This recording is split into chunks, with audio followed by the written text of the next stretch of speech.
ಎಲ್ರಿಗೂ ನಮಸ್ಕಾರ. 60ನೇಯ ಲೀಲಾಜಾಲನ್ಯಾಸಕ್ಕೆ ಎಲ್ಲರನ್ನೂ ಆತ್ಮೀಯವಾಗಿ ಸ್ವಾಗತಿಸ್ತಾ ಇದ್ದೇನೆ. 58ನೇಯ ಲೀಲಾಜಾಲನ್ಯಾಸದಲ್ಲಿ ರಸ ಕುರಿತಾದಂಥ ಉಪನ್ಯಾಸ ಸರಣಿಯನ್ನು ಸರ್ ಅವರು ಪ್ರಾರಂಭಿಸಿದರು. ಮೊದಲನೇ ಭಾಗದಲ್ಲಿ ಕಲೆಯ ಉಗಮ, ವಿಕಾಸ ಹಾಗೂ ಅದರ ಅವಶ್ಯಕತೆ ಕುರಿತಾಗಿ ಹೇಳಿದರು. ಅದರಲ್ಲಿ ಕವಿ ಮತ್ತು ಕಾವ್ಯದ ಕುರಿತಾದಂಥ ವಿವರಣೆ ಇತ್ತು. ಹಾಗೆ ಎರಡನೇ ಭಾಗದಲ್ಲಿ ಅಂದರೆ ಕಳೆದ ವಾರ ರಸದ ಎರಡನೇ ಭಾಗದಲ್ಲಿ ರಸತತ್ವ ಅಂದರೆ ಆವೇಶದ ಮುಖಾಂತರ ಹೇಗೆ ರಸಕ್ಕೆ ಅದು ಎಡೆ ಮಾಡಿಕೊಡ್ಬೇಕು ಅನ್ನೋ ಕುರಿತಾಗಿ ಹೇಳಿದ್ರು. ಆವೇಶ ಕೆಟ್ಟದು, ಆದರೆ ಆವೇಶ ಸಹಜ ಕೂಡ. ಹಾಗೆ ರಸಕ್ಕೆ ಮೂಲನೇ ಆವೇಶ. ಕೆಸರಿನಿಂದ ಕಮಲದ ಹಾಗೆ ಆವೇಶದಿಂದ ರಸ ಅನ್ನೋ ಅದನ್ನು ತುಂಬ ಅರ್ಥಪೂರ್ಣವಾಗಿ ಹಿಂದಿನ ಭಾಗದಲ್ಲಿ ವಿವರಿಸಿದರು. ಮುಂದುವರೆದು ಇವತ್ತು ಸರ್ ಅವರು ಹಾಕಿದಂಗೆ ರಸಸಿದ್ಧಿ ಅಂದರೆ ರಸದಿಂದ ಜೀವನವನ್ನು ಸ್ವಾರಸ್ಯವಾಗಿಸ್ಕೊಳ್ಳೋದು ಹೇಗೆ ಹಾಕೋದಂಥ ಉಪನ್ಯಾಸವನ್ನು ನೀಡಲಿಕ್ಕಿದ್ದಾರೆ. ಬಂದಂಥ ಎಲ್ಲರನ್ನೂ ಕೂಡ ಆತ್ಮೀಯವಾಗಿ ಸ್ವಾಗತಿಸ್ತಾ ಸರ್ ಅವರಿಗೂ ಸ್ವಾಗತವನ್ನು ಕೋರ್ತಾ ಸರ್ ಅವರ ಉಪನ್ಯಾಸ ಪ್ರಾರಂಭಿಸಬೇಕಾಗಿ ವಿನಿಸ್ತಾ ಇದ್ದೀನಿ.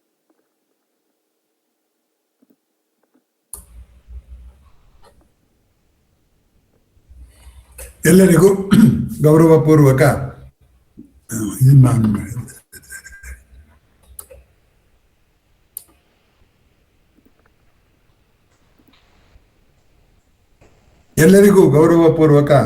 ನಮಸ್ಕಾರ. ಕಳೆದ ಬಾರಿ ದೇಹ ಮೂಲವಾಗಿ ಸೃಷ್ಟಿಯಾಗುವ ಆವೇಶ, ಅದು ಮನಸ್ಸನ್ನ ಹೈಜಾಕ್ ಅಥವಾ ಕದ್ದೊಯ್ಯುವ ರೀತಿ, ಅವುಗಳಿಗೆ ಹೆಚ್ಚು ಒತ್ತು ಕೊಟ್ಟು ಮಾತನಾಡಿದ್ದೆ. ಅದರಿಂದ ಎರಡು ಅಂಶ ಸ್ಪಷ್ಟವಾಗುತ್ತೆ. ಆವೇಶ ಅನ್ನೋದು ನಮಗೆ ಇಷ್ಟವಿಲ್ಲದೆ ಇದ್ರೂ ಅದು ಸಹಜವಾದದ್ದು ಅನ್ನೋದು ಒಂದು. ಎರಡನೇ ಅಂಶ ಏನು ಅಂದ್ರೆ, ಆ ಆವೇಶವನ್ನು ಹಾಗೇ ಬಿಟ್ರೆ ಪ್ರವಾಹದ ಹಾಗೆ ಅಪಾಯ ಅನ್ನುವಂಥದ್ದು. ಆವೇಶವನ್ನ ರಸವಾಗಿಸಿದರೆ ಅದು ಒಳ್ಳೆ ಉಪಾಯ ಅನ್ನುವಂಥದ್ದು. ಒಂದು ಅಣೆಕಟ್ಟು ಕಟ್ಟಿದ್ರೆ ಕಾಲುವೆ ಮೂಲಕ ನೀರು ಹರಿಸಿದ್ರೆ ಕೃಷಿನೂ ಮಾಡ್ಬೋದು, ವಿದ್ಯುತ್ ಉತ್ಪಾದನೆ ಮಾಡ್ಬೋದು ಅನ್ನೋ ಅರ್ಥದಲ್ಲಿ ಈ ಮೂರು ಅಂಶಗಳಿಗೆ ಕಳೆದ ಬಾರಿ ಒತ್ತು ಕೊಟ್ಟಿದ್ದೆ. ಒಂದು ಉದಾಹರಣೆನೂ ಕೊಟ್ಟೆ. ಕೆಸರಿನಿಂದ ಕಮಲ ಬಂದ್ರೆ ಕೆಸರು ಆಮೇಲೆ ಮೆತ್ತಿದ್ರು ಅದು ಕಂಡುಕೊಳ್ಳೋದಿಲ್ಲ, ನೀರು ಅಂಟ್ಕೊಳ್ಳೋದಿಲ್ಲ ಅಂತ. ಹಾಗೆ ಕಮಲ ಅನ್ನೋದು ರಸ, ಆವೇಶ ಅನ್ನೋದು ಕೆಸರು. ಆವೇಶದ ಕೆಸರಿನಲ್ಲೇನೆ ರಸದ ಕಮಲ ಹುಟ್ಟುತ್ತೆ ಅನ್ನೋದನ್ನು ಕೂಡ ನಾನು ಕಳೆದ ಬಾರಿ ಹೇಳಿದೆ.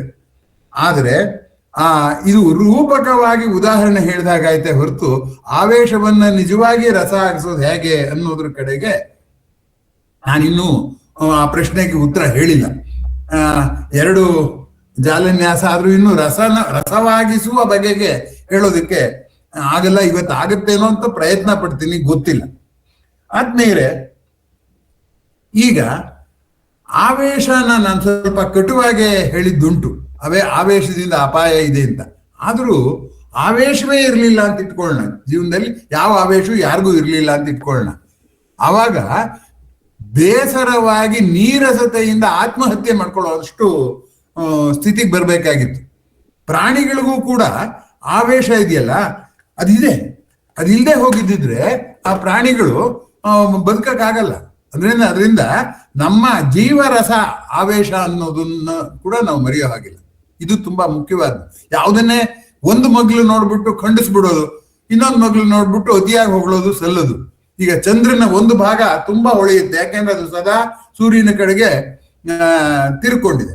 ಇನ್ನೊಂದು ಭಾಗ ಇದೆಯಲ್ಲ, ಅದು ಯಾರಿಗೂ ಕಾಣಲ್ಲ, ಅದು ಪೂರ್ತಿ ಕತ್ಲೆ. ಎರಡೂ ಸೇರಿಯೇ ಚಂದ್ರ, ಒಂದೇ ಭಾಗ ಇರಕ್ ಸಾಧ್ಯ ಇಲ್ಲ. ಹಾಗಾಗಿ ಮನುಷ್ಯನಿಗೆ ಆವೇಶ ಇಲ್ಲದೆ ಇದ್ರೂ ಕೂಡ ಅವನು ಜೀವನವನ್ನ ಆಸ್ವಾದಿಸ್ಲಾರ, ಬಹಳ ಕಾಲ ಅನುಭವಿಸ್ಲಾರ. ಬೋರ್ ಆಗತ್ತೆ. ನಾವು ಸಿನಿಮಾಕ್ಕೆ ಹೋಗೋದು ಯಾಕೆ, ನಾಟಕಕ್ಕೆ ಹೋಗೋದು ಯಾಕೆ? ನಮ್ಗೆ ಅಷ್ಟು ಕಾಲ ನೀರಸೆ ಸಹಿಸ್ಕೊಳ್ಳೋದು ಕೂಡ ಕಷ್ಟ. ಅದಕ್ಕೋಸ್ಕರ ಹೋಗ್ತೀವಿ. ಇಮೋಷನ್ ಅನ್ನೋ ಪದ ಬಂದಿರೋದು ಇಮೋಟ್ ಅನ್ನೋ ಪದದಿಂದ. ಇಮೋಟ್ ಅನ್ನೋದು ಕ್ರಿಯಾಪದ, ಇಮೋಷನ್ ಅನ್ನೋದು ಭಾವನಾಮ. ಇರ್ಲಿ, ಭಾವನಾಮ ತದಿತ ಅಂತ ಅಂತಾರೆ, ವ್ಯಾಕರಣ ಬಿಟ್ಮಾಡ. ಇಮೋಟ್ ಅನ್ನೋ ಪದನೇ ತಗೊಂಡ್ರೆ ಇಮೋಟ್ ಅಂದ್ರೆ ಪ್ರದರ್ಶಿಸು ಅಂತ ಅರ್ಥ, ಡಿಸ್ಪ್ಲೇ ಅಂತ ಅರ್ಥ. ಆ ಪ್ರದರ್ಶಿಸುವ ಗುಣ ಇದೆಯಲ್ಲ, ಆ ಪ್ರದರ್ಶನಕ್ಕೆ ಏನಾದ್ರು ಒಂದು ಬೇಕಲ್ಲ. ಏನು ಇಲ್ಲದೆ ಇದ್ರೆ ನಾವೆಲ್ಲ ಸದಾ ಶಾಂತವಾಗಿ ಗೌತಮ್ ಬುದ್ಧನ್ ತರ ಕೂತಿದ್ರೆ ನಾವು ಏನ್ ಪ್ರದರ್ಶಿಸ್ತೀವಿ? ಏನೂ ಪ್ರದರ್ಶಿಸಕ್ಕಾಗ್ತಿರ್ಲಿಲ್ಲ. ಅವಾಗ ಬೇಜಾರಾಗ್ಬಿಟ್ಟು ಆತ್ಮಹತ್ಯೆ ಮಾಡ್ಕೊಂಡ್ಬಿಡ್ತಿದ್ವು. ಪ್ರಾಣಿಗಳು ಕೂಡ ಆತ್ಮಹತ್ಯೆ ಮಾಡ್ಕೊಳ್ಳೋದು, ಯಾಕಂದ್ರೆ ಅವಕ್ಕೂ ಆವೇಶ ಇದೆ.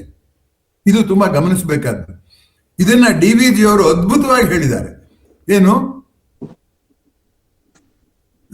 ಕೈಕೇಯಿ ಸತ್ಯಭಾಮೆ ಅಂಶವಿರದ ಹೆಣ್ಣು ಇಲ್ಲ, ಎಲ್ಲರಲ್ಲೂ ಒಂದು ಅಂತ ಹೆಣ್ಣಿನಲ್ಲಿ ಆ ಕೈಕೆ ಮತ್ತೆ ಸತ್ಯಭಾಮೆ ಅಂಶ ಇದೆ.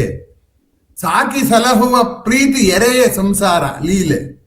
ಅವರಿಬ್ರು ಸಾಕಿ ಪ್ರತಿನಿಧಿ, ಕೈಕೆ ತಾಯಿಯ ವಾತ್ಸಲ್ಯಕ್ಕೆ ಪ್ರತಿನಿಧಿ. ಹಾಗಾಗಿ ಕೈಕೆ ಅಂಶ ಸತ್ಯಭಾಮೆ ಅಂಶ ಇಲ್ಲದೆ ಇದ್ದಿದ್ರೆ ರಾಮಾಯಣವೇ ಇರ್ತಿರ್ಲಿಲ್ಲ. ರಾಮಾಯಣ ಇರ್ತಿರ್ಲಿಲ್ಲ ಅಂದ್ರೆ ನಾವಿವಾಗ ರಾಮಾಯಣ, ನಿಂದೇನು ರಾಮಾಯಣ ಅಂದ್ರೆ ಗೋಳ್ಕರೆ ಅಂತೀವಿ. ಹಾಗಲ್ಲ, ಕಾವ್ಯವೂ ಬರ್ತಿರ್ಲಿಲ್ಲ. ಹಾಗಾಗಿ ಆ ಸಾಕಿ ಸಲಹುವ ಇದೆಯಲ್ಲ, ಪ್ರೀತಿ ಇದೆಯಲ್ಲ, ಅದನ್ನ ಎರೆದರೆ ಸಂಸಾರ ಲೀಲೆ, ಪ್ರಪಂಚದ ಲೀಲೆ ನಡೆಯುವಂಥದ್ದು. ಮುಂದಕ್ಕೆ ಬೇಕು ಮೋಹ ಮತ್ಸರ ಪ್ರೇಮಗಳ ಆವೇಶ ಲೋಕ ನಾಟಕಕ್ಕಾಗಿ ಮಂಕುತಿಮ್ಮ ಅಂತ ಹೇಳ್ತಾರೆ.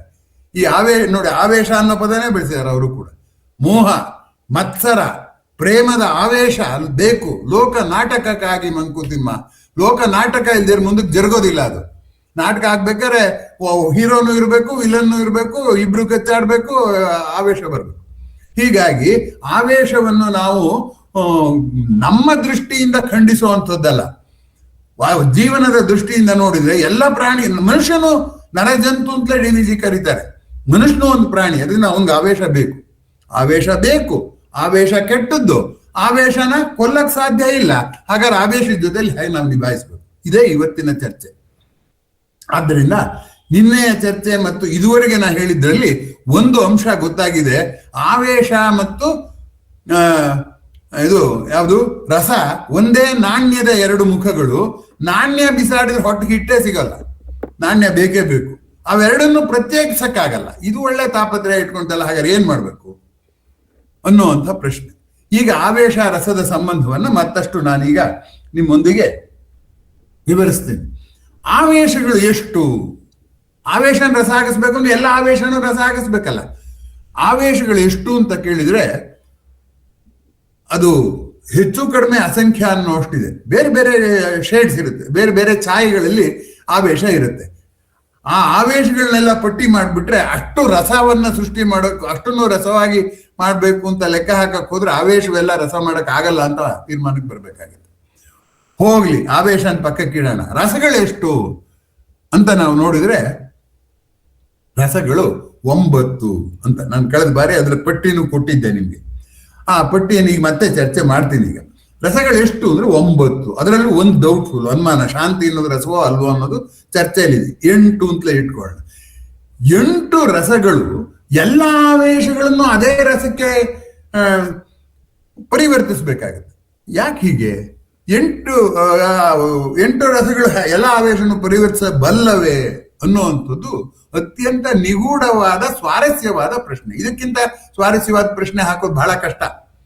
ಯಾಕೆಂದ್ರೆ ಆವೇಶಗಳು ಅದು ಅಸಂಖ್ಯ ಇದ್ಬಿಟ್ಟು 8 ರಸದ ಸಕ್ಕರೆ ಹೆಚ್ಚಿಗೆನೆ ಅಷ್ಟ್ಪಾಕನ್ನು ಹಾಕ್ಬೇಕಲ್ಲ, ಹೇಗದು? ಇದು ಕುತೂಹಲದ ಪ್ರಶ್ನೆ. ಈಗ ಆ ಕುತೂಹಲದ ಪ್ರಶ್ನೆಯ ಜೊತೆಗೆ ಹಾಗೆ ಮಾಡದೇ ಇದ್ರೆ ಏನು ಅಂತ ಹೇಳಿದ್ನಲ್ಲ, ಅದನ್ನ ಈ ಬಾರಿಯ ಪದ್ಮಭೂಷಣ ಪ್ರಶಸ್ತಿ ವಿಜೇತ ಇವರು ನಮ್ಮ ಈ ಬಾರಿ ಯಾರದವರು ಗಣೇಶ್, ಶತಾವಧಾನಿ ಗಣೇಶ್ ಅವರು ಒಂದು ಪ್ರಬಂಧದಲ್ಲಿ ಬರೀತಾರೆ, ಆವೇಶದಿಂದ ರಣರಂಗ, ಕಾವ್ಯದಲ್ಲಿ ರಸರಂಗ ಅಂತ ಬರೀತಾರೆ. ಒಂದೇ ಒಂದು ಅಕ್ಷರ ಬದಲಾಯಿಸಿದ್ದವರು. ರಣರಂಗವನ್ನ ರಸರಂಗವಾಗಿಸೋದು ಹೇಗೆ? ಇದು ಪ್ರಶ್ನೆ. ಈ ಪ್ರಶ್ನೆಯನ್ನ ನಾನು ಇವತ್ತು ಕೈಗೆತ್ಕೊಂಡಿರುವಂಥದ್ದು.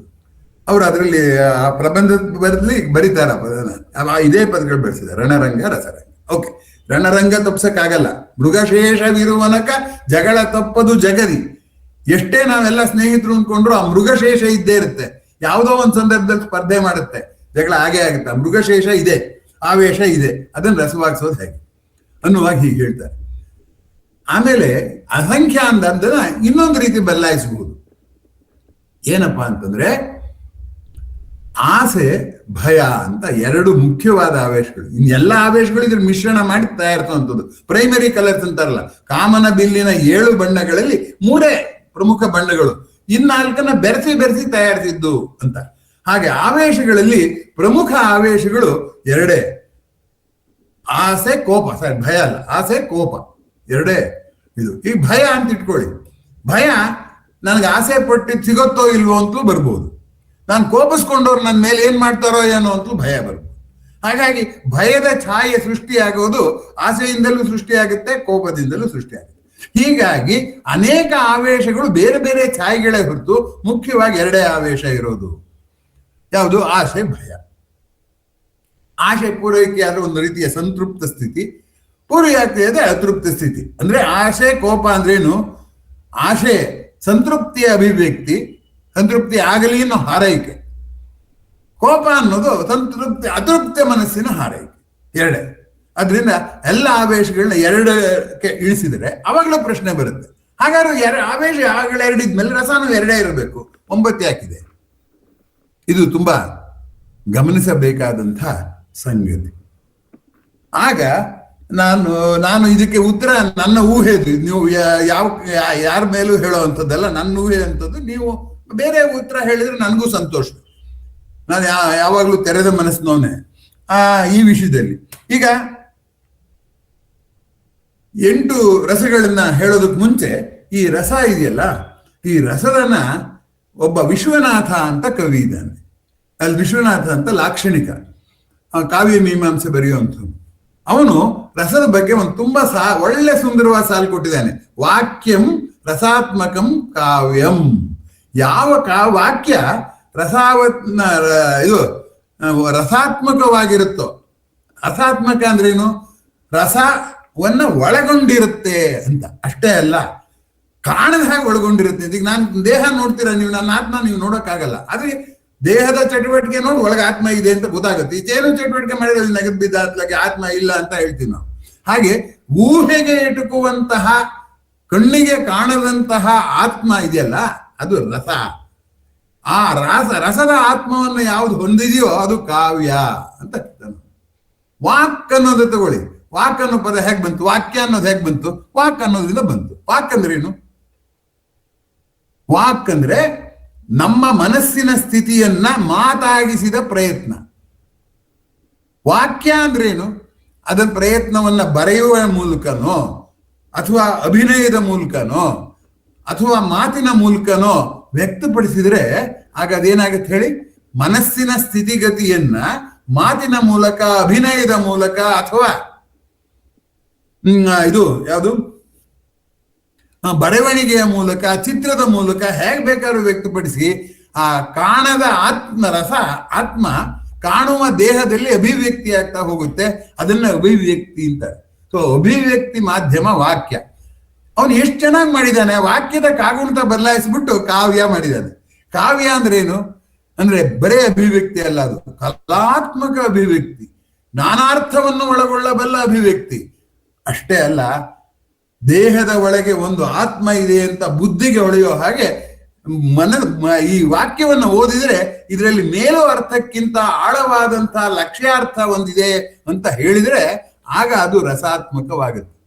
ಆ ದೃಷ್ಟಿಯಿಂದ ರಸದ ಸೃಷ್ಟಿಯೂ ಕಷ್ಟ, ರಸದ ಸಂವಹನೆಯೂ ಕಷ್ಟ. ಯಾಕೆಂದ್ರೆ ನನ್ನ ಆತ್ಮವಾಣಿ ಹೇಳುತ್ತಂದ್ರೆ ನಿಮ್ ದೇಹ ಕಾಣುತ್ತಪ್ಪ, ನಿಮ್ಮ ಆತ್ಮ ನಮ್ಗೇನು ಕಾಣಲ್ಲ ಅನ್ನೋರ್ಗೇನ್ ಹೇಳ್ತಾರೆ. ಹಾಗಾಗಿ ವಾಕ್ಯ ಅನ್ನೋದು ಹೀಗೆ ಅನ್ನುವಂಥದ್ದು. ಈಗ ಈ ರಸ ಸೃಷ್ಟಿ, ರಸಾಸ್ವಾದನೆ, ಅದನ್ನ ಹೇಳ್ಬೇಕಾದ್ರೆ ಮೊದಲು ರಸಗಳ ಬಗ್ಗೆ ಸ್ವಲ್ಪ ಗೊತ್ತಿರ್ಬೇಕಾಗುತ್ತೆ. ಇಲ್ಲಿದ್ರೆ ನಾನು ಹೇಳೋದು ಕಷ್ಟ ಆಗುತ್ತೆ. ಅದಕ್ಕೋಸ್ಕರ ಈಗ ಮುಂದಿನ ಪ್ರಶ್ನೆ ನಾನು ಆಯ್ಕೆ ಮಾಡ್ಕೊಳ್ಳೋದು ಯಾವ್ದಪ್ಪ ಅಂದ್ರೆ, ರಸ ಅಂದ್ರೆ ಎಷ್ಟು ರಸಗಳಿವೆ ಅನ್ನುವಂಥದ್ರಲ್ಲಿ ಹೇಳಿದೀನಿ ಈಗಾಗಲೇ.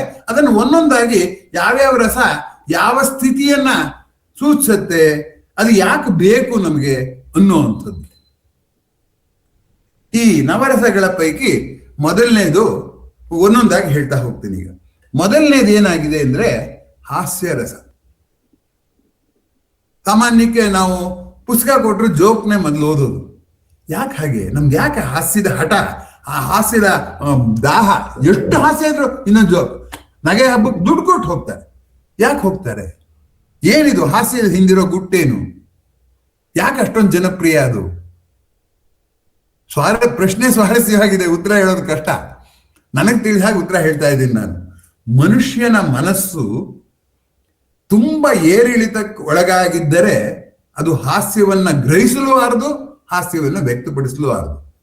ನಾನೀಗ ಸಂತೃಪ್ತವಾಗಿದ್ದೀನಿ ಅಂತ ಇನ್ನೊಬ್ರಿಗೆ ತೋರಿಸ್ಬೇಕಾದ್ರೆ ಏನ್ ಮಾಡ್ಬೇಕು ನಾನು ಅಂದ್ರೆ, ನಾನು ನಗುತ್ತಾ ಇದ್ದು ಇನ್ನೊಬ್ರಿಗೆ ನಗುವನ್ನ ತಂದು ಕೊಡ್ಬೇಕು. ಜೀವನದ ಪರಮ ಗುರಿ ಅದೇ. ನಗುವು ಸಹಜದ ಧರ್ಮ, ನಗಿಸುವುದು ಪರಧರ್ಮ.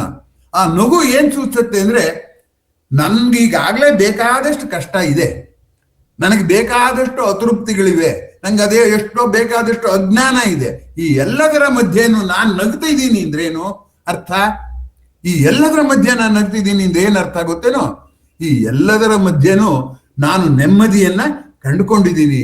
ಇನ್ನಿಷ್ಟು ಕಷ್ಟ ಬರಲಿ, ಎದುರಿಸ್ತೀನಿ. ಕೆ.ಎಸ್. ನರಸಿಂಹಸ್ವಾಮಿ ಅವ್ರದ್ದೊಂದು ಪದ್ಯ ಇದೆ, ಅಲ್ಲೋಲ ಕಲ್ಲೋಲ ವಾದ ಸಾಗರದಲ್ಲಿ ನಾನು ಸಾಗರ ಬಿದ್ದು ದಾಟಬಲ್ಲೆ.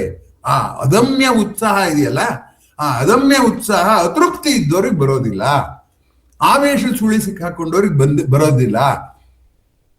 ಅವರೆಲ್ಲರೂ ನಗ್ತಾ ಇರೋ, ಅವನು ಯಾವಾಗ್ಲೂ ನಗ್ತಾ ಇರ್ತಾನೆ, ಸುಖವಾಗಿದ್ದಾನೆ ಬಿಡಪ್ಪ ಅಂತ ಹೇಳಕ್ಕಾಗಲ್ಲ. ಅವ್ರಿಗೂ ತಾಪತ್ರಯಗಳಿರುತ್ತೆ. ಹಾಸ್ಯ ನಟಗೂ ಹಾಸ್ಯ ಲೇಖಕರಿಗೆ ತಾಪತ್ರಯ ಇಲ್ವೇನು? ಬೀಚಿಯವರು ಅಷ್ಟೆಲ್ಲ ಹಾಸ್ಯ ಬರಿತಾ ಇದ್ದವ್ರು ಪ್ರಾಯಕ್ಕೆ ಬಂದು ಒಬ್ಬ ಮಗ ಸತ್ತೋದಾಗ ಅವರು ಹಾಸ್ಯ ಬರೆಯೋದೇ ಕಷ್ಟ ಆಗ್ಬಿಡ್ತು. ಹಾಗಾಗಿ ನಾವು ಹಾಸ್ಯ ಪ್ರವೃತ್ತಿಯನ್ನ ಇದೀವಿ ಅಂದ್ರೆ ಸಂತೃಪ್ತವಾಗಿದ್ದೀವಿ ಅಂತ ಅರ್ಥ ಅಲ್ಲ. ಅತೃಪ್ತಿಯನ್ನ ಮೆಟ್ಟಿ ನಿಂತು ಇನ್ನೊಂದಷ್ಟು ಜೀವನವನ್ನ ಸ್ವಾಗತಿಸಬಲ್ಲೆ ಅನ್ನುವ ಧೋರಣೆಯನ್ನು ಸೂಚಿಸುವ ಕಾರಣಕ್ಕೆ ಅದು ಹಾಸ್ಯ ರಸ. ಹಾಸ ಅಂದ್ರೆ ನಗು, ಹಾಸ್ಯ ಅಂದ್ರೆ ಹಾಸವನ್ನುಂಟು ಮಾಡುವಂಥದ್ದು ಹಾಸ್ಯ ಅಷ್ಟೇ. ಆದ್ರೆ ನಮ್ಮ ನಗುವಿನಲ್ಲೂ ಕೂಡ ಒಂದು ಸಂಭಾವಿತತೆ ಇದೆ, ಒಂದು ಗಹನತೆ ಇದೆ, ಒಂದು ತತ್ವಜ್ಞಾನ ಇದೆ. ಅದು ಬಿಟ್ಬಿಟ್ಟು ಯಾರೋ ಇದು ಏನೋ ಕುರುಡ್ರು ಆ ಕಡೆ ಈ ಕಡೆ ಕೈ ತಡವರಿಸ್ತಿದ್ರೆ ಅದನ್ನು ನೋಡಿ ನಗೋರು ಇದ್ದಾರೆ. ಅಥವಾ ಇನ್ಯಾರೋ ಕೆಟ್ಟದಾಗ ಮಾತಾಡಿದ್ದು ನೋಡಿ, ಯಾರೋ ಜಾರ್ ಬಿದ್ದಿದ್ದು ನೋಡಿ ನಗ್ತೀವಿ.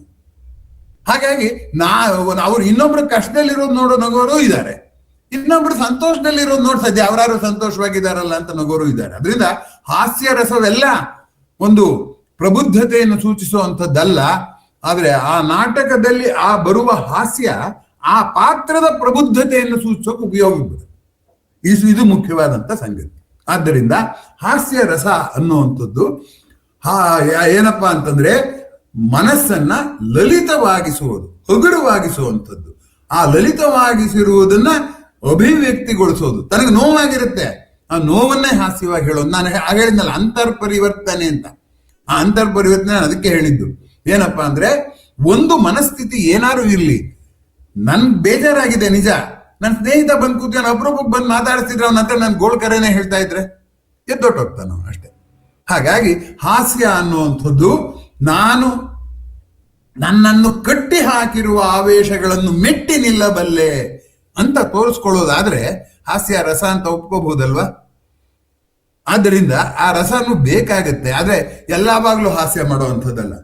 ಅತ್ಯಂತ ಹತಾಶೆಯ ಇದರಲ್ಲಿ ಸ್ಥಿತಿಯಲ್ಲಿ, ಅಸಹಾಯಕ ಸ್ಥಿತಿಯಲ್ಲಿ ಯಾರೋ ಇದ್ರೆ ಅವ್ರ ಎದುರಿಗೆ ಹೋಗ್ಬಿಟ್ಟು ನೀವು ಅವ್ರನ್ನ ನಗಿಸ್ಬಿಟ್ರೆ, ನಿಮ್ ಮನೆ ಸತ್ತೋದ್ರಲ್ಲ ಹೋಗ್ಲಿ ಬಿಡು ಒಳ್ಳೇದಾಯ್ತು, ಅವ್ರು ನೋಡ್ಕೊಳ್ಳೋ ಕಾಟುವೆ ತಪ್ಪು ಅಂದ್ರೆ ಅವ್ರು ಮೊದ್ಲೇ ಕಳ್ಕೊಂಡ್ ವ್ಯಥೆಯಲ್ಲಿದ್ದಾರೆ, ಅವ್ರು ನಾನು ಇನ್ನಿಟ್ಟು ನೋಡ್ಕೋತಾ ಇದ್ದೆ ಹೋಗ್ಬಿಟ್ರಲ್ಲ ಅಂತ ಅವ್ರ ಎದುರಿಗೆ ಹೋಗ್ಬಿಟ್ಟು ನೀವು ಹಾಗನ್ಬಿಟ್ರೆ, ಅದಕ್ಕೆ ರಸಾಭಾಸ ಅಂತಾರೆ. ರಸಾಭಾಸ ಆಗಬಾರ್ದು, ರಸಭಾಸವಾಗಬೇಕು. ಆ ರಸಾಭಾಸ ಆಭಾಸ ಆಗ್ಬಾರ್ದು. ರಸಾಭಾಸ ಆದರೆ ಅವಾಗ ಸಂಬಂಧಗಳು ಕಡಿದು ಹೋಗುದು. ಆದ್ದರಿಂದ ಆವೇಶವನ್ನು ರಸ ಮಾಡಿದ ಮೇಲೂ ಕೂಡ ಒಂದು ಜವಾಬ್ದಾರಿ ಇದೆ. ಸನ್ನಿವೇಶಕ್ಕನುಗುಣವಾಗಿ ರಸಪೂರಕವಾಗಿ ಮಾತನಾಡಬೇಕೇ ಹೊರತು ರಸಾಭಾಸವಾಗಿ ಮಾಡಬಾರ್ದು. ಭರತ ಮುನಿ ಇನ್ನೂ ಚೆನ್ನಾಗಿ ಹೇಳ್ತಾನೆ, ಹಾಸ್ಯ ಯಾವುದೇ ಒಂದು ರಸ ಹೇಳುವಾಗ ಹಾಸ್ಯದ ರೀತಿಯ ಮಾತು, ಮುಖ ಸೊಟ್ಟಾಗಿ ಮಾಡ್ಕೊಂಡು ಕೂತಿರೋದು ಹೆಂಡತಿ ಸತ್ತವರಿದ್ದಾಗೆ, ಅವಾಗ ಅದು ಸಂಮೋಹನ ಆಗೋದಿಲ್ಲ ಅಂತಾನೆ. ಅಂದ್ರೆ ರಸಕ್ಕೂ ಅಭಿವ್ಯಕ್ತಿ ಅಭಿನಯಕ್ಕೂ ಹೊಂದಾಣಿಕೆ ಆಗದೆ ಇದ್ರೆ ಯಾವುದನ್ನ ಅಂತ ಪರಿಗಣಿಸ್ಬೇಕು? ನನ್ನ ಬಾಡಿ ಲ್ಯಾಂಗ್ವೇಜ್ ಪರಿಗಣಿಸ್ಬೇಕಾ, ಮಾತಲ್ಲಿರೋ ಲ್ಯಾಂಗ್ವೇಜ್ ಪರಿಗಣಿಸ್ಬೇಕಾ? ಅವೆರಡರಲ್ಲೂ ತದ್ವಿರುದ್ಧ ಮನಸ್ಸಿನಲ್ಲಿರೋ ಸ್ಥಿತಿನ ಊಹೆ ಮಾಡೋದು ಹೇಗೆ? ಇದು ಕಷ್ಟವಾದ್ದು. ಅದರಿಂದ ಕಾವ್ಯವನ್ನ ಅನುಭವವನ್ನ ಆವೇಶವಾಗಿಸ್ಕೊಂಡಿರೋರು ಆವೇಶವನ್ನ ರಸವಾಗಿಸ್ಕೊಳ್ಳೋದ್ರ ಜೊತೆ ರಸವನ್ನ ಸಂಮೋಹನ ಮಾಡುವಾಗ ಕೆಲವು ಶಿಸ್ತುಗಳು ಒಳಪಡಬೇಕಾಗುತ್ತೆ, ಸಂದರ್ಭೋಚಿತವಾಗಿ ಮಾಡ್ಬೇಕಾಗುತ್ತೆ. ಔಚಿತ್ಯ ಇಲ್ಲೇ ಇದ್ರೆ ರಸ ಸೃಷ್ಟಿ ಆಗೋದಿಲ್ಲ. ಆಗ್ಲಿ, ಈಗ ಸದ್ಯಕ್ಕೆ ಹಾಸ್ಯವನ್ನ ಅಲ್ಲಿಗೆ ನಿಲ್ಲಿಸಿ ಮುಂದಕ್ಕೆ ಮುಂದಿನ ರಸಕ್ಕೆ ನಾನು ಬರ್ತಾ ಇದ್ದೇನೆ. ಸಮಯದ ಮಿತಿಯಲ್ಲಿ ನೋಡೋಣ. ಇದು ಮುಗಿಯಲ್ಲ, ಈ ಸರಿ ಮುಗಿಯಲ್ಲ, ಮುಂದಿನ ಸರಿ ಮುಗಿಯೋದು ಅನುಮಾನ. ದಯಮಾಡಿ ಸಹಕರಿಸಿ. ಇಷ್ಟ ಇಲ್ಲದಿರೋರು ಬರಬೇಡಿ. ಆದ್ರೆ ನಾನು ಚಿಕ್ಕನ್ ಮಾಡ್ಲಾರೆ. ಕರುಣ ಅಂತ ಮುಂದಿನ ರಸ. ಆ ಕರುಣಾ ರಸವನ್ನ ಭವಭೂತಿ ಹೇಳ್ತಾನೆ. ನವರಸಗಳನ್ನ ಹೇಳ್ಕೊಳ್ಳಿ, ರಸಂ ಕರುಣ ಏವಚ, ಕರುಣ ರಸ ಒಂದೇ ರಸ ಅಂತ ಅವನು ಹೇಳ್ತಾನೆ. ಯಾಕೆ ಅವನು ಹಾಗೆ ಹೇಳ್ತಾನೆ? ಕರುಣಾ ರಸ ಅಂದ್ರೆ ಏನು? ಇದನ್ನ ನಾವೀಗ ತಿಳ್ಕೊಳ್ಳೋ. ಹಾಸ್ಯದ ಬಗ್ಗೆ ಸಂಕ್ಷೇಪವಾಗಿ ಇದನ್ನು ಸಂಕ್ಷೇಪವಾಗಿ ಹೇಳಿದ್ರು, ಒಂದಿಷ್ಟು ಹೇಳಿದ್ರೆ ಇದ್ರೆ ನಮ್ಗೆ ಅದು ವ್ಯತ್ಯಾಸ ಗೊತ್ತಾಗುದಿಲ್ಲ. ಕರುಣಾ ರಸ ಅಂತಂದ್ರೆ ಏನು ಅಂದ್ರೆ, ಯಾವುದೋ ಶೋಕಕ್ಕೆ ಯಾರೋ ಒಳಗಾಗಿರ್ತಾರೆ, ಯಾವುದೋ ದುಃಖ, ಅಸಹಾಯಕತೆ, ಏನೋ ಪರಿಹರಿಸಲಾಗದ ಸಮಸ್ಯೆ, ಆಡೋ ಹಾಗಿಲ್ಲ, ಅನುಭವಿಸೋ ಹಾಗಿಲ್ಲ ಅಂತ ನಾವು ಮಾತಾಡ್ತೇನೆ ಹೇಳ್ತೀವಲ್ಲ, ಅದು ಶೋಕದ ಸ್ಥಿತಿ.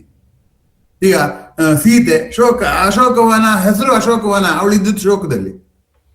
ಆ ಹೆಸರನ್ನ ಮರ್ಸಕ್ ಆ ಪದ ಇದೆ ಅಷ್ಟೇ. ಅವಳಿಗೆ ಇದ್ದಿದ್ದು ಅಶೋಕವನದಲ್ಲಿ ಅವಳು ಅಶೋಕವಾಗಿರ್ಲಿಲ್ಲ, ಶೋಕವಾಗೇ ಇದ್ಲು. ಹಾಗೆ ಅಶೋಕ ಅನ್ನುವಂಥದ್ದನ್ನ ಶೋಕ ಪಡುವವರಿಗೆ ದುಃಖ, ಆದ್ರೆ ಶೋಕಕ್ಕೆ ಪ್ರತಿಕ್ರಿಯೆ ವ್ಯಕ್ತಪಡಿಸುವವರಿಗೆ ಕರುಣೆ. ಇದು ತುಂಬಾ ಸೂಕ್ಷ್ಮವಾಗಿ ಗಮನಿಸಿ. ವ್ಯಥೆ ಅಸಹಾಯಕತೆ ಸಿಕ್ಕವರನ್ನು ನೋಡಿದಾಗ ನಮ್ಗೆ ಅಯ್ಯೋ ಪಾಪ ಅಂತ ಅನ್ಸತ್ತಲ್ಲ, ಅದು ಕರುಣೆ. ನಾವು ಆ ಸಹ ಅನುಭೂತಿ ಅಂತ ಕರಿತೀವಿ, ಸಹ ಅನುಭೂತಿ ಅಂತ ಕರಿತೇವಲ್ಲ. ಆದ್ದರಿಂದ ದುಃಖದ ಒಂದು ಸನ್ನಿವೇಶ ನೋಡಿ ಪ್ರತಿಕ್ರಿಯೆ ತೋರಿಸುವಂಥದ್ದು ಕರುಣೆ ಅಂತ. ಈ ಕರುಣೆ ನಾವು ಯಾರಿಗೆ ನಮಗೆ ನಾವೇ ಕರುಣೆ ತೋರಿಸ್ಕೊಳ್ಳೋದಕ್ಕೆ ಆಗಲ್ಲ, ಬೇರೆಯವ್ರಿಗೆ ತೋರಿಸ್ಬೋದು ಅಂತ ಮೊದಲನೇ ನೋಟಕ್ಕೆ ಅನ್ಸುತ್ತೆ. ಹಾಗಿಲ್ಲ. ನನ್ನ ದೇಹವೇ ಬೇರೆ ಅಂದ್ರೆ ಈ ದೇಹ ಎಷ್ಟು ಕಷ್ಟ ಪಡ್ತಿದ್ಯಪ್ಪ ಅಂತ ನನ್ನ ದೇಹಕ್ಕೂ ನಾನು ಕರುಣೆ ತೋರಿಸ್ಬೋದು. ಸೆಲ್ಫ್ ಪಿಟಿ ಅಂತ ಇದೆಯಲ್ಲ ಇಂಗ್ಲಿಷ್ನಲ್ಲಿ, ಪಿಟಿ ಟು ಅದರ್ಸ್ ಅಂತಲೂ ಇದೆಯಲ್ಲ. ಅದರಿಂದ ಕರುಣೆ ಅನ್ನುವಂಥದ್ದು ಪ್ರತಿಕ್ರಿಯೆ ಅಂತ ಹೇಳಿದ್ವಲ್ಲ, ಆ ಪ್ರತಿಕ್ರಿಯೆ ಹೇಗಿರಬೇಕು? ಅದು ರಸ ಹೇಗಿರುತ್ತೆ, ಆವೇಶ ಆದಾಗ ಹೇಗಿರುತ್ತೆ? ಆವೇಶ ಆದಾಗ ನಾವು ಕರುಣೆ ತೋರಿಸೋದಕ್ಕೆ ಅವ್ರಿಗೆ ಶೋಕಕ್ಕೆ ಕಾರಣವಾದವನ್ನ ಬೈತೀವಿ, ಇವ್ರಿಗೆ ಬಿಟ್ಬಿಟ್ಟು ಅದನ್ನ ಬೈಯಕ್ ಹೋಗ್ತೀವಿ. ಅದು ರಸ ಅಲ್ಲ, ಅದು ತಿರ್ಗಾ ಕೋಪ. ಆಕೆ ಶೋಕ, ಆತನ ಶೋಕ ನೋಡಿ ನಮಗೆ ಕೋಪ ಬಂದಿದೆ, ಅದು ಬೇರೆ ರಸ ಆಗ್ಬಿಡುತ್ತೆ, ಅದು ಬೇರೆ ಆವೇಶ ಆಗ್ಬಿಡುತ್ತೆ. ಹಾಗಲ್ಲ.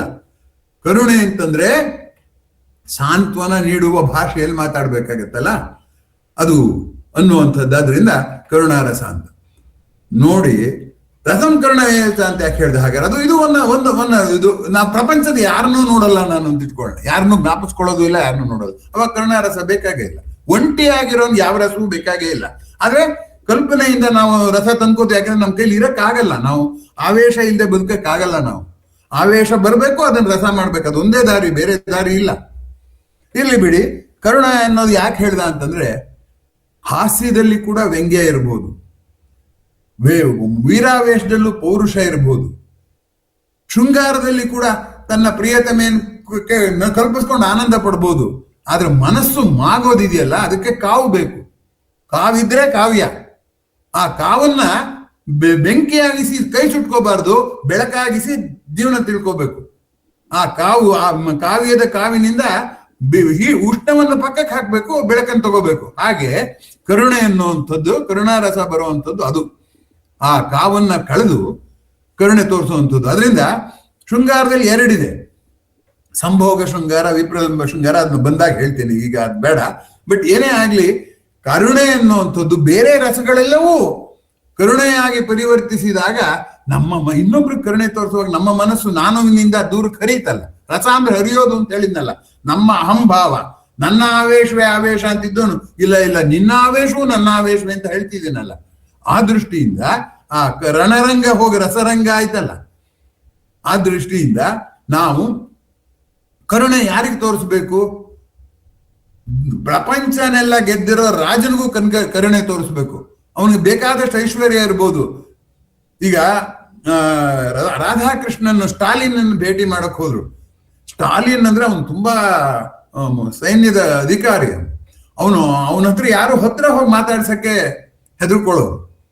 ಅವನು ಮಾತ್ರ ಮಾತಾಡಿ ಏನ್ ತಿಳ್ಕೊತಾನೋ, ಯಾವಾಗ ತಿರುಗಿ ಬೀಳ್ತಾನೋ ಅಂತ. ರಾಧಾಕೃಷ್ಣನ್ ಹೋಗಿ ಅವ್ರನ್ನ ಬೆನ್ ತಟ್ಟಿದ್ರು.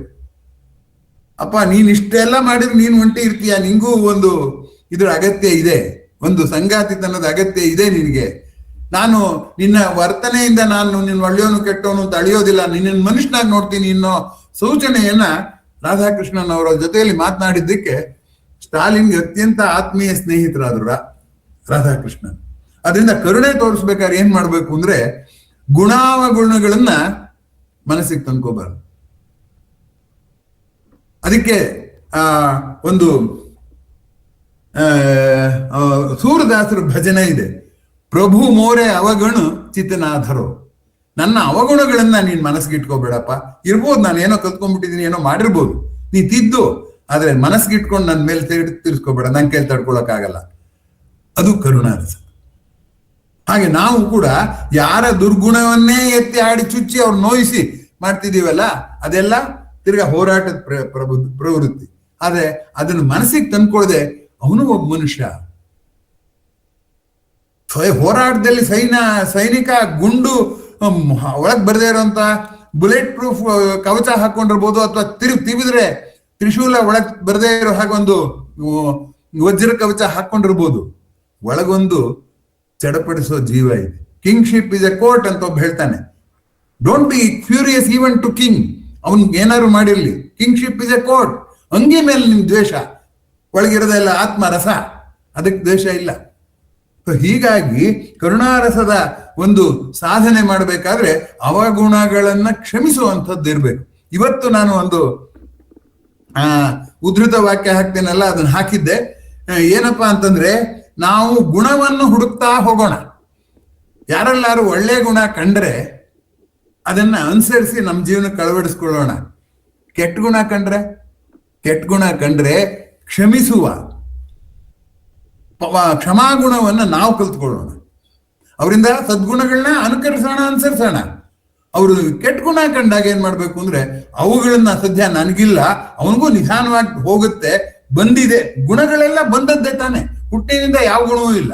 ಬಂದ ಗುಣ ಹೋಗದೇ ಇರುತ್ತೇನೋ, ಹೋಗುತ್ತೆ ಎನ್ನುವ ಸಹನೆ ತೋರಿಸೋದಿದೆಯಲ್ಲ, ಅದು ನಿಜವಾದ ಕರುಣೆ ಅಂತ. ಅಂದ್ರೆ ಏನಾಯ್ತು, ಗುಣಾಧಾರಿತವಾಗಿ ವ್ಯಕ್ತಿಗಳೊಡನೆ ವ್ಯವಹರಿಸುವಾಗ ಕೆಲವು ಸಾಮಾನ್ಯ ವರ್ತನೆಗಳಲ್ಲಿ, ಅವನು ಊಟ ಹಾಕುವಾಗ ಮಗ ಜಗಳ ಕಾದ್ಬಿಟ್ಟಿದ್ದಾನೆ ಅಂದ್ಬಿಟ್ಟು ಅಮ್ಮ ಬೇಕಾದ ಜಗಳ ಕಾದಿರ್ಬೋದು, ಮಗ ನೋಯಿಸಿರ್ಬೋದು. ಊಟಕ್ಕೆ ಕೂತ್ಕೊಂಡಾಗ ಆಕೆ ತಾಯಿ ಆಗ್ಬಿಡ್ತಾಳೆ, ಅದ್ ಮರ್ತು ಬಿಡ್ತಾಳೆ. ಅದು ಕರುಣ.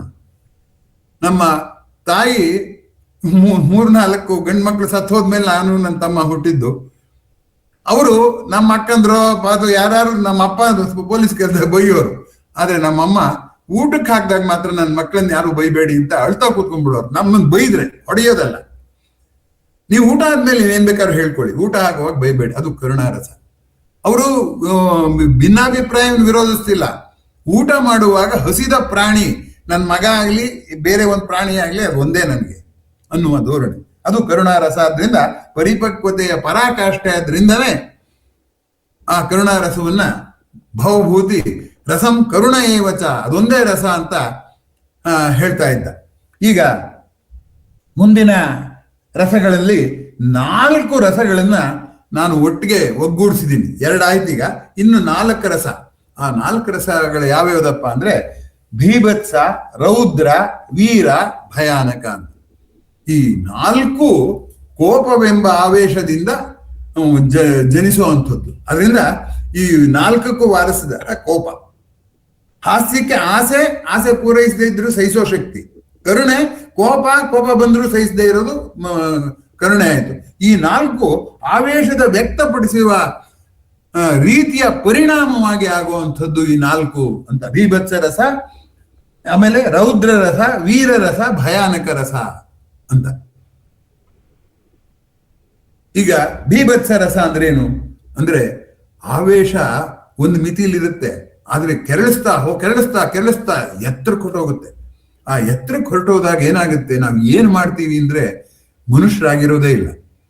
ಈಗ ಇವನನ್ನ ಯಾರನ್ನ ದುರ್ಯೋಧನನ್ನ ಮತ್ತು ದುಶ್ಯಾಸನನ್ನ ವಿಶೇಷವಾಗಿ ಅವನೇ ತಾನೇ ಅವಳು ದ್ರೌಪದಿ ಎಳ್ಕೊಂಡ್ ಬಂದಿದ್ದು.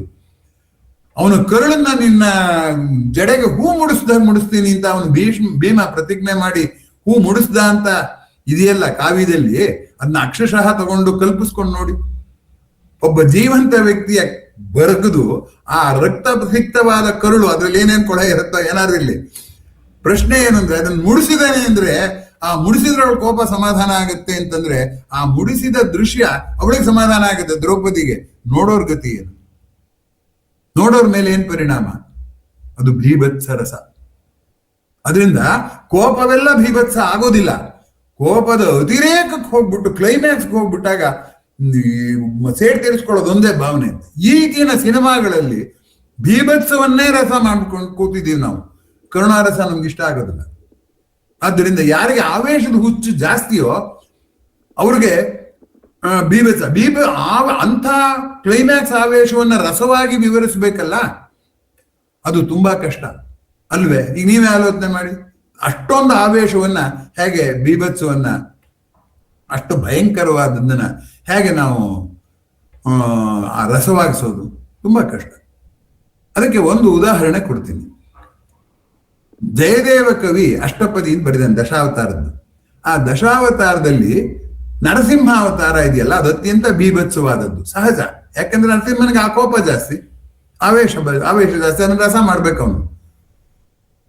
ಹೆಂಗ್ ಬರೀತಾನೆ ಅಂತ ನರಸಿಂಹಾವತಾರನ, ತವಕರ ಕಮಲವರೇ, ನಿನ್ ಎರಡು ಕೈ ಹೀಗೆ ಜೋಡಿಸ್ಬಿಟ್ರೆ ಕಮಲ ಇದ್ದಾಗಿದೆ ನಿನ್ ಕೈ, ಎರಡು ಕೈನ ಜೋಡಿಸಿ ಎರಡು ಕೈಯಲ್ಲೇ ತಾನೇ ಬಗ್ದಿದ್ದವನು ಹಿರಣ್ಯಕಶ್ಯಪನ. ಕಮಲವರೇ ನಖ ಮದ್ಭುತ ಶೃಂಗಂ, ಆ ಊರಿದೆಯಲ್ಲ ನಿಂದು, ಆ ತಾವರೆ ಎಲೆ ಉಗುರು ತುದಿ ಚೂಪಾಗಿರುತ್ತೆ, ನಿಮಗೆ ಜ್ಞಾಪಕ ಇರ್ಬೇಕು. ಆ ತುದಿ ಇದ್ದಾಗ ನಿನ್ನ ನಖ, ನಿನ್ನ ಬೆರಳುಗಳು ಅದ್ಭುತ ಶೃಂಗಂ, ಅಂದ್ರಿಂದ ನಿನ್ನ ಕೈ ಕಮಲ, ನಿನ್ನ ನಖಗಳು ಶೃಂಗ. ನೋಡಿ, ಅವನು ಪರಿಚಿ ಬಗೆಯೋ ಆಯುಧ ಮಾಡ್ಕೊಂಡಿದ್ದಾನೆ. ಅವನು ಹೇಳಿದ್ದ ಹಿರಣ್ಯಕಶ್ಯಪ ಯಾವ್ದು ಆಯುಧ ನಾನು ಸಾಯ್ಬಾರದು ಅಂತ. ಇವನು ತನ್ನ ಬೆರಳುಗಳನ್ನೇ ಉಗುರುಗಳನ್ನೇ ಆಯುಧ ಮಾಡ್ಕೊಂಡಿದ್ದಾನೆ. ಅದನ್ನ ಅದ್ಭುತ ಶೃಂಗಂ, ಅದ್ಭುತ ರಸ ಮಾಡ್ಬಿಟ್ಟ. ನಖ ಅದ್ಭುತ ಶೃಂಗಂ. ಎಷ್ಟು ಆಶ್ಚರ್ಯ, ಅದ್ಭುತವಾಗಿದೆ ನಿನ್ನ ನಖಗಳು. ಆಮೇಲೆ ಗಲಿತ ಹಿರಣ್ಯ ಕಶುಪು ತನು ಭೃಂಗಂ, ನೀನ್ ಹುಡುಕ್ತಿದ್ಯಾ ಇನ್ನೊಬ್ಬ ಏನಾದ್ರು ಪ್ರಹ್ಲಾದ ಅವನ ಹೊಟ್ಟೆಯಲ್ಲಿ ಇದಾನ ಅಂತ ಹುಡುಕ್ತಾ ಇದೆಯಾ ಬಗದ್ಬಿಟ್ಟು. ಅದರಿಂದ ಗಲಿತ ಕೊಳತು ಹೋದಾಗ ಆಗಿರುವಂತದ್ದು, ಇದು ಅಸಹಾಯಕವಾಗಿ ನಿಶಕ್ತವಾಗಿರುವಂತ ಆ ಹಿರಣ್ಯ ಕಶುಪುವಿನ ದೇಹ ನಿನ್ನ ಕಮಲಕ್ಕೆ ಭೃಂಗ, ದುಂಬಿ ಅಂತ ಇತ್ತು. ಭೃಂಗ ಮತ್ತು ತಾವರೆ ಎರಡಕ್ಕೂ ಪ್ರೇಮ ಸಂಬಂಧ ಇದೆ. ಅದಕ್ಕೆ ಪರಿಮಳ ಇಷ್ಟ, ಇದಕ್ಕೆ ಅನುಕೂಲ, ಎರಡು ವಿನ್ ವಿನ್ ಸಿಚುವೇಶನ್. ಅದನ್ನ ಈ ಭೀಭತ್ಸವನ್ನ ವಿವರಿಸೋದಕ್ಕೆ ಬರದ್ನಲ್ಲ, ಅದು ಭೀಭತ್ಸ ರಸ. ಆ ಭಯಂಕರವಾದ್ದು ನೀವೊಂದು ಮನುಷ್ಯ ಕರುಳು ಬಗಿತಾ ಇರುವಾಗ ಇಂಥದ್ದು ಹೊಳೆಯೋದಿಲ್ಲ. ಆದ್ದರಿಂದ ಭೀಭತ್ಸ ರಸ ಬರೆಯೋದು ತುಂಬಾ ಕಷ್ಟ. ಬರೆದಿದ್ದಾರೆ ನಮ್ಮ ಕವಿಗಳು. ಆದ್ರಿಂದ ನಾನು ಕವಿ ಅಂತ ಹೇಳ್ಕೋಬಹುದು, ನಂಗನ್ಸಿದ್ದೇನೋ ಬರೆದ್ಬಿಟ್ಟು. ಆದ್ರೆ ಈ ರಸ ಸೃಷ್ಟಿ ಮಾಡೋದು, ರಸವನ್ನ ಇನ್ನೊಬ್ರಿಗೆ ಸಂವಹನ ಮಾಡೋದಿದೆಯಲ್ಲ, ಅದು ತುಂಬಾ ಕಷ್ಟ. ಆದ್ರಿಂದ ಇದು ಭೀಭತ್ಸ ರಸ ಅನ್ನೋದು ಕೋಪ ಬಂಧವನನ್ನು ಗುರುತಿಸಿ ಕಂಡುಕೊಂಡಿದ್ದಲ್ಲ, ಬಂದ ಪರಿಣಾಮವನ್ನು ಗುರುತಿಸಿ ಕಂಡುಕೊಂಡಿದ್ದು ಅನ್ನುವಂಥದ್ದು ತುಂಬಾ ಗಮನಿಸಬೇಕಾದಂಥದ್ದು ಅನ್ನುವಂಥದ್ದು ಇದು. ಆಮೇಲೆ ಕುಮಾರವ್ಯಾಸನು ಅದನ್ನು ಪ್ರಯತ್ನ ಪಟ್ಟಿದ್ದಾನೆ. ಅವನು ಹೇಳ್ತಾನೆ, ಆ ಅಭಿಮನ್ಯು ಎಲ್ಲರನ್ನು ಹೇಗೆ ಸಾಯಿಸಿದ ರಣರಂಗದಲ್ಲಿ ಅಂದ್ರೆ, ಕರುಳು ಹೂಗೊಂಚಲಂತೆ, ಮೂಳೆಯ ಮುಗುಳ ಅಲ್ಲಿ ಮೊಗ್ಗಂತೆ ಮೂಳೆ, ನವಖಂಡ ದಿಂಡೆಯ ಅಲ್ಲಿರೋ ಮಾಂಸಖಂಡ ಎಲ್ಲ ಇದೆಯಲ್ಲ ಅದು ಕೆಂಪಗೆ ಹಣ್ಣು ತರ ಇರುವಂತದಂತೆ. ಹೀಗೆ ಎಲ್ಲವನ್ನು ವಿವರಿಸ್ಬಿಟ್ಟು ಅಂಥ ವನದಲ್ಲಿ, ಅಂಥ ಕಾಡಿನಲ್ಲಿ ಅಭಿಮನ್ಯುವಿನ ಖಡ್ಗ ವನಕೇಕಿ ಅಂದ್ರೆ ಖಡ್ಗ ಎನ್ನುವ ಕಾಡಿನ ನವಿಲು ಸಂತೋಷವಾಗಿ ಕುಣಿಯುತ್ತಲ್ಲ, ಹಾಗೆ ಇವನು ಆ ಕಾಡಿನಲ್ಲಿ ಕುಣಿತಾ ಇದ್ದ ಅಂತ. ಮಳೆ ಬಂದು ಹೂವು ಕಾಯಿ ಹಣ್ಣು ಎಲ್ಲ ನೋಡಿ ನಾವು ನವಿಲು ಕುಣಿಯೋದು ಯಾವ ರಸ? ಅವನು ಯುದ್ಧದಲ್ಲಿ ಹೋರಾಡಿ ಎಲ್ಲರನ್ನೂ ಸಾಯಿಸಿ ತಲೆ ಕತ್ತರಿಸಿ ಕೈ ಕತ್ತರಿಸಿ ಬಿಸಾಕಿರೋದು ಯಾವ ರಸ ಹೇಳಿ? ಆ ದೃಷ್ಟಿಯಿಂದ ನಾನು ಹೇಳಿದ್ದು ರಸದ ಅಂತರ್ವರ್ತನೆ ಅನ್ನೋದು ಇದನ್ನೇ. ಹಾಗಾಗಿ ಅವನು ಹಾಗನ್ಬಿಟ್ಟು ಇದನ್ನ ಅಭಿಮನ್ಯು ಮಾಡಿದ ಸರಿ ತಪ್ಪು ಒಳೆಯೋದಲ್ಲ, ಸತ್ಯ ಅಲ್ಲ ಇದು ಯಾವುದು. ಇಲ್ಲಿ ನಾ ಹೇಳಿದ ಸತ್ಯ ಅಲ್ಲ ಮುಖ್ಯವಾದ್ದು ರಸ ಸೃಷ್ಟಿಯಲ್ಲಿ. ಆ ಆವೇಶವನ್ನು ಸ್ವಲ್ಪ ಸಮಾಧಾನವಾಗಿ ನೋಡುವ ಪ್ರವೃತ್ತಿ ಬರೋ ಹಾಗೆ ಮಾಡುವಂಥದ್ದು ಆವೇಶವಾದ. ಅದರಿಂದ ಬೀಭತ್ಸ ಅನ್ನೋದು ಕೋಪದ ಪರಿಣಾಮಕಾರಿಯಾಗಿ ವಿವರಿಸುವಂತಹ ರಸ ಬೀಭತ್ಸ ಅನ್ನುವಂಥದ್ದು. ಮುಂದಿನ ರಸ ಕೋಪಕ್ಕೆ ಸಂಬಂಧಪಟ್ಟದ್ದು ರೌದ್ರ. ರೌದ್ರ ಯಾರಿಗೆ ಸಂಬಂಧಪಟ್ಟಿದ್ದು? ಅದರ ಪರಿಣಾಮವಲ್ಲ, ಯಾರ ಕೋಪ ಬಂದಿದೆಯೋ ಅವನಿಗೆ ಸಂಬಂಧಪಟ್ಟಿದ್ದು. ರುದ್ರ ಅಂದ್ರೆ ಕೆಂಪು ಅಂತ. ಕೆಂಪು ಅಂದ್ರೆ ರಕ್ತ ನೆನಪಾಗುತ್ತೆ. ರೌದ್ರ ಅಂದ್ರೆ ರೌದ್ರಾವತಾರ ತಾಳ್ದ ಅಂದ್ರೆ ಏನರ್ಥ?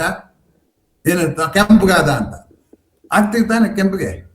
ಯಾಕೆಂದ್ರೆ ನಮ್ಮ ರಕ್ತ ಪರಿಚಲನೆ ಯಾವಾಗ ವೇಗವಾಗಿ ಆಗುತ್ತೋ ಅವಾಗ ನಮ್ಮ ಮೈಯೆಲ್ಲ ಕೆಂಪಗಾಗುತ್ತೆ. ಆದ್ರೆ ತುಂಬಾ ಕಪ್ಪು ಬಣ್ಣ ಇರೋರಿಗೆ ಗೊತ್ತಾಗದೆ ಇರ್ಬೋದು, ಆದ್ರೆ ರಕ್ತ ಪರಿಚಲನೆ ಕೆಂಪು ಬಣ್ಣ ಬಂದಿರುತ್ತೆ, ಆ ಚರ್ಮ ಅದನ್ನ ಮರಮಾಚಿರುತ್ತೆ ಅಷ್ಟೇ. ಅದಕ್ಕೆ ಮೊದಲೇ ಚೆಲುವೆ ಮುನುಗ್ರ ಹೆಂಗಿದ್ದಾಳು ಅಂತ ಮೊದಲು ಗಾದೆನೇ ಇದೆ. ಬೆಳಗಿರುವಂತ ಹೆಣ್ಮಕ್ಳು ಕೆಂಪು ವಾಪಸ್ಕೊಂಡು ಇನ್ನೂ ಚೆನ್ನಾಗಿ ಕಾಣ್ತಾಳೆ ಅನ್ನುವಂಥದ್ದಿದೆ.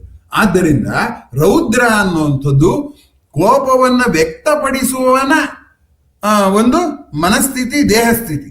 ಅದನ್ನ ರೌದ್ರ ಅಂತ ಕರೀತಾರೆ. ರುದ್ರ ಅಂದ್ರೆ ಕೆಂಪು ಅಂತ ಹೇಳಿದಲ್ಲ. ಆರ್ದ್ರ ನಕ್ಷತ್ರ ಅಂತಿದೆ ಆಕಾಶದಲ್ಲಿ, ಅದು ಕೆಂಪು ಬಣ್ಣಕ್ಕಿದೆ. ಹಾಗಾಗಿ ಕಣ್ಣು ಕೆಂಪು ಮಾಡ್ಕೊಂಡ ಅಂದ್ರೆ ಏನರ್ಥ? ಕೋಪಿಸ್ಕೊಂಡ ಅಂತ ಅರ್ಥ. ದೇಹದಲ್ಲೆಲ್ಲ ಮರಮಾಚಿದ್ರು ಕಣ್ಣಲ್ಲಿ ತಪ್ಸಕ್ಕಾಗಲ್ವಾ? ಏನ್ ಕಣ್ಣು ಕೆಂಪು ಮಾಡ್ಕೊಂಡು ನೋಡ್ತೇವೆ, ಕೆಂಡ ಇದ್ದಾಗಿದೆ ಅವನ ಕಣ್ಣು ಅಂತ ನಾವು ಹೇಳ್ತೀವಿ ತಾನೆ. ಅದು ರೌದ್ರ ಅಂದ್ರೆ ಏನಾಯ್ತು? ಆ ರೌದ್ರದವನಿಗೂ ಸಹಾನುಭೂತಿ ತೋರಿಸ್ಬೇಕು. ಅಯ್ಯೋ, ಆವೇಶನ ರಸವಾಗಿ ಬರದಲೇನೆ ಆವೇಶವಾಗಿಸ್ಕೊಂಡು ಎಷ್ಟು ಕಷ್ಟಪಡ್ತಿದ್ದಾನಪ್ಪ ಈ ಮನುಷ್ಯ ಅಂತ. ಆ ರೌದ್ರವನ್ನು ಕೂಡ ಆ ರುದ್ರ ಸ್ಥಿತಿಯಲ್ಲಿರೋನ್ಗೂ ಸಹಾನುಭೂತಿ, ಅವನ ಅದರ ಪರಿಣಾಮವಾಗಿ ಬೇರೆಯವರೆಲ್ಲ ಅನುಭವಿಸ್ಬೇಕಾದವ್ರಿಗೆ ಅವ್ರಿಗೂ ಸಹಾನುಭೂತಿ ಅಂತ ಎಲ್ಲವೂ ಕೊನೆಗೆ ಸಹಾನುಭೂತಿಯಾಗಿ ನಿಲ್ಲಿದ್ರೆ ಅದು ರಸ ಆಗೋದು ಅಂತ ಇಟ್ಕೊಳ್ಳಿ. ಅದ್ಯಾವುದೋ ಒಂದು ಸಿನಿಮಾದಲ್ಲಿ ಸಂಭಾಷಣೆ, ನಂಗೆ ಸಿನಿಮಾ ಮರ್ತೋಗಿದೆ, ನಾನು ನೋಡಿದ್ದೆ, ಅದು ಸಿನಿಮಾದ ಹೆಸರೆಲ್ಲ ಗೊತ್ತಿಲ್ಲ, ಅದೆಲ್ಲ ಎಲ್ಲಿ ಇಟ್ಕೊಳ್ಳೋದು, ನಮ್ಮ ತಲೆ ಏನೇನೋ ಇದೆ. ಅದ್ರಲ್ಲಿ ಅವ್ರು ಹೇಳ್ತಾನೆ ಏನು ಅಂತಂದ್ರೆ, ನಮ್ಮಪ್ಪ ವೀರಭದ್ರ ಆಗ್ಬಿಟ್ಟಿದ್ದಾನೆ, ಹೇಗೆ ಸಮಾಧಾನ ಮಾಡೋದು ಅಂತ ನಮ್ಮಮ್ಮನ್ ರೇಗ್ತಿದ್ದಾನೆ ಅಂತ. ಅದಕ್ಕೆ ಅವನು ಹೇಳ್ತಾನೆ, ನಿಮ್ಮಪ್ಪ ವೀರಭದ್ರ ಆದ್ರೆ ನಿಮ್ಮ ಅಮ್ಮಂಗೆ ಭದ್ರಕಾಳಿ ಆಗ ಕೇಳೋ, ಅವಾಗ ಸರಿ ಹೋಗುತ್ತೆ. ವೀರಭದ್ರ ಭದ್ರಕಾಳಿ ಎರಡು ಒಬ್ರಿಗೊಬ್ರು ಸರಿ ಹೋಗುತ್ತೆ ಅಂತ ಹಾಸ್ಯಕ್ಕಾಗಿ ಹೇಳ್ಬೋದು. ಗಂಡ ವೀರಭದ್ರ ಆಗಿ ಹೆಂಡತಿ ಭದ್ರಕಾಳಿ, ಅದು ಸಂಸಾರದ ಗತಿ ಏನು, ಇರ್ಲಿ ಬಿಡಿ. ಅದಕ್ಕೆ ಇದೆಲ್ಲ ನೋಡಿ ಆವೇಶವನ್ನ ವಿನಿಮಯ ಮಾಡ್ಕೊಂಡಿದ್ದು, ರಸವಾಗಿಸ್ಲಿಲ್ಲ. ರಸವಾಗಿಸಿದ್ರೆ ಪರಿಣಾಮ ತುಂಬಾ ಮುಖ್ಯ. ಅದನ್ನ ಕೇಳಿ ನಿಲ್ಸಿದ ಮೇಲೂ ಕೂಡ ಆ ಪರಿಣಾಮವಾಗಿ ನಮ್ಗೆ ಬೇರೆಯವ್ರಿಗೆಲ್ಲ ಏನಾಗುತ್ತೆ ಅನ್ನುವಂಥದ್ದು ನೋಡೋದನ್ನ ಒಂದು ರೀತಿಯಲ್ಲಿ ಸಾರ್ವತ್ರೀಕರಣಗೊಳಿಸುವಂತಹ ಸ್ಥಿತಿಗೆ ಬಂದಾಗ ಆವೇಶ ಅದು ರಸ ಆಗುತ್ತೆ. ಇಲ್ಲದೆ ಇದ್ರೆ ಆವೇಶವನ್ನು ಹೇಳ್ಕೊಡ್ತಾ ಇರ್ತೀವಿ ಅವ್ರಿಗೆ ಇವ್ರಿಗೆ ಅಂತ. ನಮ್ಗೀಗ ಆಗಿರೋದು ಅದೇ. ನಾವು ಕಲೆ ಜೊತೆಗೆ ಜನಗಳ ಜೊತೆ ಸಂಭಾಷಣೆ ಮಾಡುವಾಗ ಆವೇಶವನ್ನು ಕೊಡ್ತೀವಿ, ಆವೇಶವನ್ನು ತಗೊಳ್ತೀವಿ, ರಸವಾಗಿಸೋದಿಲ್ಲ, ರಸ ಸ್ವೀಕಾರ ಇಲ್ಲ, ರಸ ಸೃಷ್ಟಿ ಬರಲ್ಲ. ರಸ ಸೃಷ್ಟಿ ಬರದಿದ್ರೆ ನಾನು ಏನ್ ಕೊಡ್ಬೇಕು? ನಂಗೀಗ ಆವೇಶ ಬಂದಿದೆ, ನಂಗೆ ರಸ ಸೃಷ್ಟಿ ಮಾಡಕ್ ಬರಲ್ಲ, ಅದೇನ್ ಮಾಡ್ತೀನಿ? ಆವೇಶನೇ ಕೊಡ್ತೀನಿ. ಅವರು ಅಷ್ಟೇ, ನನ್ನ ಆವೇಶಕ್ಕೆ ಅವರು ಪ್ರತಿ ಆವೇಶ ಕೊಡ್ತಾರೆ. ಹೀಗಾಗಿ ಜಗವೆಲ್ಲ ಜಗಳವಾಗಿರೋದು ಯಾಕೆ ಅಂದ್ರೆ ಆವೇಶದ ಒಂದು ನಿರ್ವಹಣೆಗೆ ನಮಗೆ ಬರದೇ ಇರೋ ಕಾರಣಕ್ಕೆ. ಆದ್ದರಿಂದ ಆತ್ಮೀಯರೇ, ಈಗ ರೌದ್ರದ ಇದೆಯಲ್ಲ ಅದನ್ನ ಕುರಿತು ಹೇಳಿ ಆಯ್ತು. ಇನ್ನು ವೀರ, ಒಂದೇ ಕೋಪಕ್ಕೆ ಇಷ್ಟೊಂದೆಲ್ಲ ಯಾಕೆ ಬೇಕು ಅಂತ ಅನ್ನೋ ಒಂದು ಪ್ರಶ್ನೆ ಇದೆ. ನೀವೇ ಆಲೋಚನೆ ಮಾಡಿ, ನಾನು ಅದನ್ನ ನಿಮ್ಗೆ ಬಿಡ್ತೀನಿ. ಹಾಗಾದ್ರೆ ನೋಡು, ಒಂದು ಕೋಪದಿಂದ ಕೋಪಿಸ್ಕೊಂಡ ಒಂದು ಸ್ಥಿತಿ, ಕೋಪಿಸ್ಕೊಂಡದರ ಪರಿಣಾಮ ಎಷ್ಟಿದೆ. ಅದರಿಂದ ಈ ಕೋಪ ನಿಯಂತ್ರಿಸಬೇಕು ಅಂತಾದ್ರೆ ಇವೆಲ್ಲವನ್ನು ಗಮನಿಸ್ಬೇಕು, ಪರಿಣಾಮವಾಗಿ ಏನಾಗುತ್ತೆ ಅನ್ನೋದು ಗಮನಿಸ್ಬೇಕು. ಆಮೇಲೆ ಈಗ ವೀರ ಅಂದ್ರೆ ಏನು? ಈಗ ವೀರ, ಧೀರ, ಶೂರ, ಅದ್ಯಾವುದೋ ಒಂದು ತೆಲುಗು ಸಿನಿಮಾ ಬಂದಿತ್ತು, ವೀರ ಧೀರ ಶೂರ ಕರ್ಣ ಅಂತ. ಅವ್ರು ಯಾರೋ ನನಗೆ ಕಾಗದ ಬರೆದು ಹೇಳಿದ್ರು, ಇದೇನಿದು ಮೂರು ಒಂದೇ ಅರ್ಥದ್ದನ್ನು ಒಂದೇ ಪದಗಳನ್ನ ಹೀಗೆ ಉದ್ದಕ್ಕೆ ಹಾಕ್ತಾರೆ ಅಂತ. ಹಾಗಲ್ಲ, ಈ ಮೂರು ಪದನೂ ಸಮಾನಾರ್ಥಕವಾಗಿ ಕಾಣುವ ಸೂಕ್ಷ್ಮ ವ್ಯತ್ಯಾಸ ಇರುವ ಶಬ್ದಗಳು. ನಾವು ಕಾವ್ಯ ಬರಿಬೇಕಾದ್ರೆ ಶಬ್ದಗಳ ಮೇಲೆ ಅದು ಬರೀ ಅರ್ಥ ತಿಳ್ಕೊಂಡ್ಬಿಡೋದಲ್ಲ, ಅದು ಯಾವ ಆವೇಶವನ್ನು ಸೂಚಿಸುತ್ತೆ, ಅದು ಯಾವ ರೀತಿಯಲ್ಲಿ ಮ್ಯಾನಿಫೆಸ್ಟ್ ಆಗಿ ಆ ಪದ ಆಗಿದೆ ಎಲ್ಲ ತಿಳ್ಕೊಬೇಕಾಗುತ್ತೆ. ಇಲ್ಲಿದ್ರೆ ನಾವು ಕೆಟ್ಟದಾಗ ಬೆಳೆಸ್ಬಿಡ್ತೀವಿ. ಅದು ನಮ್ಮನ್ನ ಯಾರು ಬೈಯಲ್ಲ, ಅದು ಬೇರೆ. ಅದು ಹಾಗೆ ಈಗ ನೋಡಿ, ಧೀರ ಅಂದ್ರೆ ಯಾರು ಅಂದ್ರೆ ಧೀರತಃ ಇತಿ ಧೀರ ಅಂದ್ರೆ ತನ್ನ ಬುದ್ಧಿಯಲ್ಲಿ ತೊಡಗಿರೋನು ಅಂತ. ಹೋರಾಟ ಮಾಡೋನಿಗೆ ಧೀರನ ಅಂತೀವಿ, ಜಗಳಕ್ಕೆ ಗೆಲ್ಲೋನಿಗೆ ಧೀರ ಅಂತೀವಿ. ಅವನು ಧೀರತೆ ಹೇಗೆ ಅಂದ್ರೆ ಅವನು ಬುದ್ಧಿ ಹಾಕ್ಬೇಕು ಅದಕ್ಕೆ. ಅಂದ್ರೆ ನಾವು ವಾದದಲ್ಲಿ ಗೆಲ್ಲೋಕ್ ಬುದ್ಧಿ ಬೇಕು, ವ್ಯಾಜ್ಯದಲ್ಲಿ ಗೆಲ್ಲೋಕೆ ಯಾಕೆ ಧೀರತ ಅಂತ ಹೇಳ್ತಾರೆ ಅಂದ್ರೆ, ಮೊದಲು ನಾನು ಹೋರಾಟಕ್ಕೆ ಹೋಗುವಾಗ DVG ಮತ್ತೆ ಹೇಳ್ತಾರೆ, ಹೋರಾಟಕ್ಕೆ ಹೋಗೋಕ್ ಮುಂಚೆ ನಾವು ಸೋಲಕ್ ಸಿದ್ಧವಾಗಿ ಹೋಗ್ಬೇಕಾಗುತ್ತೆ. ಸೊ ಗೆಲ್ತೇವೆ ಅಂತ ಏನ್ ಗ್ಯಾರಂಟಿ? ಆದ್ದರಿಂದ ಸೋತರೂ ಸರಿಯೇ, ನಾನು ಈ ತತ್ವವನ್ನ ಜೀವನ ತತ್ವವಾಗಿ ಸ್ವೀಕರಿಸಿದ್ದೀನಿ, ಅದರ ಸಲುವಾಗಿ ನನ್ನ ಬದುಕಿಗೆ ಆ ತತ್ವ ಮೇಲು ಅನ್ನುವಂಥ ಒಂದು ದೃಢ ನಿಶ್ಚಯ ಮಾಡ್ಬೇಕಾದ್ರೆ ಬುದ್ಧಿ ಬೇಕು, ಇಲ್ದಿರ ಆಗೋದಿಲ್ಲ. ಅದಕ್ಕೋಸ್ಕರ ಯಾರು ಬುದ್ಧಿಯನ್ನ ನಿಯಂತ್ರಣದಲ್ಲಿ ಇಟ್ಕೊಂಡು ತನ್ನ ದೇಹವನ್ನೇ ಬಿಸಾಡೋದಕ್ಕೆ, ತನ್ನ ಬದುಕನ್ನೇ ನಿರಾಕರಿಸೋದಕ್ಕೆ ತಾಕತ್ ತಗೊಂತಾನಲ್ಲ, ಅದು ಧೀರ. ಅದರಿಂದ ದೇಹ ಬಲ ಹೊಂದಿದ್ರೆ ಸಾಲದು, ಬುದ್ಧಿಯ ಬಲ ಬೇಕು. ಅದರಿಂದ ಅದನ್ನ ಧೀರ ಅಂತ ಕರೀತಾರೆ. ಶೂರ ಅಂದ್ರೇನು? ಬುದ್ಧಿಯ ಬಲ ಮತ್ತು ದೇಹದ ಬಲ ಎರಡೂ ಸೇರಿದ್ರೆ ಅವನಿಗೆ ಬರೀ ಅದೊಂದಿದ್ರೆ ಕೆಲಸ ಮಾಡಕ್ಕಾಗಲ್ಲ. ಅವ್ನು ನಂಗೆ ಅಷ್ಟು ಕೋಪ ಬಂದಿದೆ, ಆದ್ರೂ ನಾನು ಜಗಳಕ್ಕೆ ಹೋಗೋದಿಲ್ಲ. ಯಾಕೆಂದ್ರೆ ಆಮೇಲೆ ನಂಗೆ ಕೈಲಾಗ್ಬೇಕಲ್ಲ ಅವನ ವಿರುದ್ಧ ಹೋರಾಡೋದಕ್ಕೆ. ಅದನ್ನ ಯಾರಿಗೆ ಬಲ ಮತ್ತು ದೇಹ ಬಲ ಎರಡೂ ಸೇರುತ್ತೋ ಅವನು ಶೂರ. ಹಾಗಾದ್ರೆ ವೀರ ಅಂದ್ರೆ ಯಾರು ಅಂದ್ರೆ, ಈ ಎರಡೂ ಇದ್ರೂ ಸುಮ್ಮನಿರ್ಬೋದು, ದೇಹ ಬಲ ಮತ್ತು ಮನೋಬಲ ಎರಡೂ ಇದ್ರೂ ಸುಮ್ಮನಿರ್ಬೋದು ಅಂತವನು. ಅಂತ ವ್ಯಕ್ತಿ ಇನ್ನೊಬ್ಬ ಅದನ್ನ ದೇಹ ಬಲದವ್ರು ಕೂಡ ಸುಮ್ಮನಿರೋದು ಕಷ್ಟ, ಕಷ್ಟ ಪಡ್ಬೇಕಾಗಿಲ್ಲ. ಅವ್ನಿಗೆ ಏನಾಗತ್ತೋ ತಾಕತ್ತೋ ಅದನ್ನ ಮಾಡಿ ತೋರಿಸ್ಬಿಟ್ರೆ, ಯಾವಾಗ ಸಾಹಸವನ್ನ ಮಾಡಿ ತೋರಿಸ್ಬಿಡ್ತಾನೋ ಅವನು ಅವಾಗ ವೀರ ಆಗ್ತಾನೆ. ಹಾಗೆ ಮಾಡಿ ತೋರಿಸದೇ ಇದ್ರೆ ಹೆಂಗಾಗ್ತಾನೆ? ನಂಗೆ ಬೇಕಾದಷ್ಟು ಗೊತ್ತಿದೆ, ನಾನು ಉಪನ್ಯಾಸ ಮಾಡಲ್ಲ. ಬೇರೆಯವರೆಲ್ಲ ಕದ್ಕೊಂಡು ಆಮೇಲೆ ಅವ್ರು ಉಪನ್ಯಾಸ ಮಾಡ್ಬಿಟ್ರೆ ಅಂತ ನಂಗೆ ಭಯ ಆಗ, ನಾ ಮಾಡಲ್ಲ. ಅವಾಗ ನನ್ನನ್ನು ಯಾರು ವಿದ್ವಾಂಸ ಅಂತಾರೆ ಏನಲ್ಲ. ಅವ್ನು ಮಾಡ್ಬೇಕಾದ್ರೆ ನಾನು ಮಾಡಿ ತೋರಿಸ್ಬೇಕು, ಸೋಲ್ತೀನೋ ಗೆಲ್ತೀನೋ ಧೈರ್ಯವಾಗಿ ಮಾಡಿ ತೋರಿಸ್ಬೇಕು. ಅದಕ್ಕೆ ಆ ರೀತಿಯ ಒಂದು ಗುಣ ಇರುವಂಥದ್ದು ಇದೆಯಲ್ಲ, ಆ ಗುಣವನ್ನ ವೀರ ಅಂತಾರೆ. ಅಂದ್ರೆ ತನ್ನ ತಾಕತ್ತನ್ನ ಇಂಟಿಗ್ರೇಟ್ ಮಾಡಿ, ಸಮಗ್ರಗೊಳಿಸಿ, ಇಂದ್ರಿಯ, ಮನಸ್ಸು, ಬುದ್ಧಿ, ದೇಹ ಎಲ್ಲವನ್ನು ಸಮಗ್ರಗೊಳಿಸಿ ಅದನ್ನ ನಾನು ಏನೇ ಆಗ್ಲಿ ಮಾಡ್ತೀನಿ ಅಂತ ಮಾಡಿ ತೋರಿಸೋನಿದಾನಲ್ಲ, ಅವನು ನಿಜವಾದಂಥ ವೀರ. ಹಾಗಾಗಿ ಈ ವೀರ ಅನ್ನೋದ್ರಲ್ಲಿ 3-4 ಹಂತ ಇರೋದ್ರಿಂದ, ಈ ಹಂತದಲ್ಲಿ ಆ ವೀರದ ಹಂತದಲ್ಲಿ ಮಾಡಿದ್ರೆ ಅವನು ವೀರ. ಅವನು ಯಾರು ಒಬ್ಬ ವೀರನ್ನ ವಿವರಿಸ್ಬೇಕಾದ್ರೆ 3 ವಿವರಿಸ್ಬೇಕು. ಅವನು ಹೇಗೆ ದೇಹದಲ್ಲಿ ತಾಕತ್ತಿದೆ, ಅವನು ಹೇಗೆ ಮನಸ್ಸನ್ನ ನಿಗ್ರಹ ಮಾಡಿದ್ದಾನೆ, ತನ್ನ ಆಸೆಗಳನ್ನ ಭಯನೆಲ್ಲ ನಿಗ್ರಹ ಮಾಡಿದ್ದಾನೆ ಅನ್ನೋದು ತೋರಿಸ್ಬೇಕು. ಅದು ನಿಜವಾದ ವೀರ. ಸುಮ್ಮನೆ ಸಿಟ್ಟು ಬಂತು ಬೈದ್ಬಿಟ್ರೆ ಅದು ಕೋಪ ಅಷ್ಟೇ, ಆಯ್ತಲ್ಲ. ಆಮೇಲೆ ಏನಿದೆ, ವೀರ ಅಂದ್ರೆ ಸಾಹಸ ಪ್ರವೃತ್ತಿಯ ವ್ಯಕ್ತಿಯ ಮನದ ಸಹವಾಸದಲ್ಲಿ ಏನಿರ್ಬೇಕು, ಸಾಹಸದ ಸಹವಾಸ ಏನು ಅನ್ನೋದೆಲ್ಲ ವಿವರಿಸಿದಾಗ ಅದು ವೀರ ರಸ ಆಗುತ್ತೆ. ಸುಮ್ಮನೆ ಯುದ್ಧದಲ್ಲಿ 25,000 ಜನ ಸಾಯಿಸ್ಬಿಟ್ಟ ಅವನೊಬ್ನೇ ಅಂದ್ರೆ ಅದು ಸ್ಟ್ಯಾಟಿಸ್ಟಿಕಲ್ ಅನಾಲಿಸಿಸ್ ಆಗುತ್ತೆ ಅಷ್ಟೇ. It is a fact, it is not emotion, it is not poetry. ಆದ್ರಿಂದ ಪೊಯಿಟ್ರಿ ಇದ್ರೇನು? Fact into fascination. You have to convert fact into fascination. Fascination ಮಾಡ್ಬೇಕಾದ್ರೆ ರಸ ಮಾಡ್ದಲ್ಲೇ ನೀವು ಮಾಡಕ್ ಆಗಲ್ಲ. ಅದಕ್ಕೆ ಅವ್ನು ಹೇಳಿದ್ದು ವಾಕ್ಯ ಎಲ್ಲ ಕಾವ್ಯ ಅಲ್ಲ. ಒಬ್ಬ ಕವಿ ಬರೀತಾನಪ್ಪ, ಅವ್ನು ಯಾರಿಗೋ ಅವ್ನ ಸ್ನೇಹಿತನಿಗೆ ಬೈದ್ ಕಾಗದ ಬರೀತಾನೆ, ನಂಗೆ ಸಾಲ ತೀರ್ಸಿಲ್ಲ, ನಂಗೆ ದುಡ್ಡು ಬೇಕಾಗಿದೆ ಕೊಡು ಅಂತ. ಅದು ಕಾವ್ಯ ಆಗತ್ತೇನು? ಕವಿ ಬರೆದಿದ್ದೆಲ್ಲ ಕಾವ್ಯ ಅಲ್ಲ, ಎಲ್ಲ ವಾಕ್ಯವೂ ಕಾವ್ಯ ಅಲ್ಲ. ಕಾವ್ಯದಲ್ಲಿರೋ ಎಲ್ಲ ವಾಕ್ಯ ಕಾವ್ಯ ಅಂತಲೇ ಬರೀತಾನೆ, ಎಲ್ಲ ವಾಕ್ಯವೂ ಕಾವ್ಯವಲ್ಲ. ಯಾವಾಗ ಅದು ಕಾವ್ಯ ಆಗತ್ತೆ? ರಸಾತ್ಮಕವಾದಾಗ ಕಾವ್ಯ ಆಗುತ್ತೆ ಅನ್ನುವಂಥ ಸಂಗತಿ. ಆತ್ಮೀಯರೇ, ನಾನು ಇವತ್ತು ಇಲ್ಲಿಗೆ ನಿಲ್ಲಿಸ್ಬೇಕಾಗಿದೆ. ಯಾಕೆಂದ್ರೆ ವೇಳೆ ಮುಗಿತಾ ಬಂತು. 5 ರಸಗಳಾಗಿದೆ. ಎಷ್ಟಾಗಿದೆ? 6 ರಸಗಳಾಗಿದೆ, ಇನ್ನೂ 3 ರಸ ಬಾಕಿ ಇದೆ. ಯಾವುದು? ಅದ್ಭುತ, ಶೃಂಗಾರ, ಶಾಂತ ಅಂತ. ಅದನ್ನು ಅನೇಕ ಜನ ತಪ್ಪು ತಿಳ್ಕೊಂಡಿದ್ದಾರೆ, ಅನೇಕ ರೀತಿಯಲ್ಲಿ ತಪ್ಪಾಗಿ ಭಾವಿಸಿದ್ದಾರೆ. ಅದನ್ನ ಮುಂದಿನ ಜಾಲನ್ಯಾಸದಲ್ಲಿ ಹೇಳಿ, ಇನ್ನು ಹೇಳಬೇಕಾಗಿರುವಂಥ ಇದು ರಸ ಸೃಷ್ಟಿಯ ಪರಿ, ರಸಾಸ್ವಾದದ ಪರಿಯೂ ಅರೆಬರೆಯಾಗಿದೆ. ಅದನ್ನೆಲ್ಲ ಮುಂದಿನ ಜಾಲನ್ಯಾಸದಲ್ಲಿ ಕನ್ಸಾಲಿಡೇಟ್ ಮಾಡ್ತೀನಿ ಅಥವಾ ಕ್ರೋಢೀಕರಿಸ್ತೀನಿ. ನಾನು ಇಂಗ್ಲಿಷ್ ಪದ ನಾನು ಕನ್ನಡ ಪದ ಗೊತ್ತಿಲ್ಲದೆ ಬಳಸೋದಿಲ್ಲ. ಅದಕ್ಕೋಸ್ಕರ ನಾನು ತಕ್ಷಣ ಅನುವಾದ ಮಾಡಿ ಹೇಳುವಂಥದ್ದು. ಕೆಲವು ಸರಿ ಕನ್ನಡ ಪದ ಕ್ರೋಢೀಕರಿಸೋದ್ರೆ ಎಷ್ಟು ಜನಕ್ಕೆ ಗೊತ್ತಾಗುತ್ತೆ, ಅವಾಗ ಏನ್ ಮಾಡ್ಬಿಡ್ತೀನಿ, ಇಂಗ್ಲಿಷು ಹೇಳಿ ಕನ್ನಡನು ಹೇಳ್ತೀನಿ ಅಷ್ಟೇ. ಎಂ ಹಿರಿಯಣ್ಣನವರ ಉಪನ್ಯಾಸದ ಸಲುವಾಗಿ ಈ ಲೀಲಾಜಾಲನ್ಯಾಸ ಮಾಲಿಕೆ ಮಾಡಿರೋದು. ಬಹುಶಃ ಮುಂದಿನ ವಾರವೂ ಎಂ ಹಿರಿಯಣ್ಣನವರನ್ನ ವೇದಿಕೆಗೆ ಕರೆತರೋದು ನಿಂಗೆ ಸಾಧ್ಯ ಆಗತ್ತೋ ಇಲ್ಲೋ ಗೊತ್ತಿಲ್ಲ, ಆದ್ರೆ ಸಂತೋಷ. ಅದರಿಂದ ಮುಂದಿನ ಜಾಲನ್ಯಾಸಕ್ಕೆ ಅದನ್ನ ಇಟ್ಕೊಳ್ತಾ ಇವತ್ತಿನ ಒಂದು ಜಾಲನ್ಯಾಸ ಚರ್ಚೆಯಲ್ಲಿ 6 ರಸಗಳನ್ನ ನಾನು ವಿವರಿಸಿದ್ದೀನಿ. ಆ ರಸಗಳು ಹೇಗೆ ಅಂತ, ಆ ರಸಗಳು ಹೇಗೆ ಅನ್ನುವಂಥದ್ದನ್ನ ನಮ್ಮ ಜೀವನದಲ್ಲಿ ನಾವು ಹೇಗೆ ಆವೇಶ ರಸ ಮಾಡ್ತಿದೀವಾ ಇಲ್ವಾ, ನಮ್ಮ ಬರವಣಿಗೆಯಲ್ಲಿ ನಮ್ಮ ಬರವಣಿಗೆಯಲ್ಲಿ ಆ ಆವೇಶವನ್ನ ಲಸಿಕೆಯಾಗಿಸಿ ರಸವಾಗಿಸಿದೀವ ಅನ್ನುವಂಥ ಆಲೋಚನೆಯನ್ನ ತಾವು ಮಾಡಬೇಕು ಅಂತ ಹೇಳ್ತಾ, ಮುಂದಿನ ಬಾರಿ ಬರುವಾಗ ಈ 3 ಓದ್ಕೊಂಡು ಬರದೇ ಹೋದ್ರೆ, ಈ 3 ಜಾಲನ್ಯಾಸದನ್ನು ಕೇಳ್ಕೊಂಡು ಬರದೇ ಹೋದ್ರೆ ಮುಂದಿನ ಹಿರಿಯಣ್ಣವರ ಉಪನ್ಯಾಸ ಅರ್ಥ ಆಗಕ್ಕೆ ಸಾಧ್ಯವಿಲ್ಲ.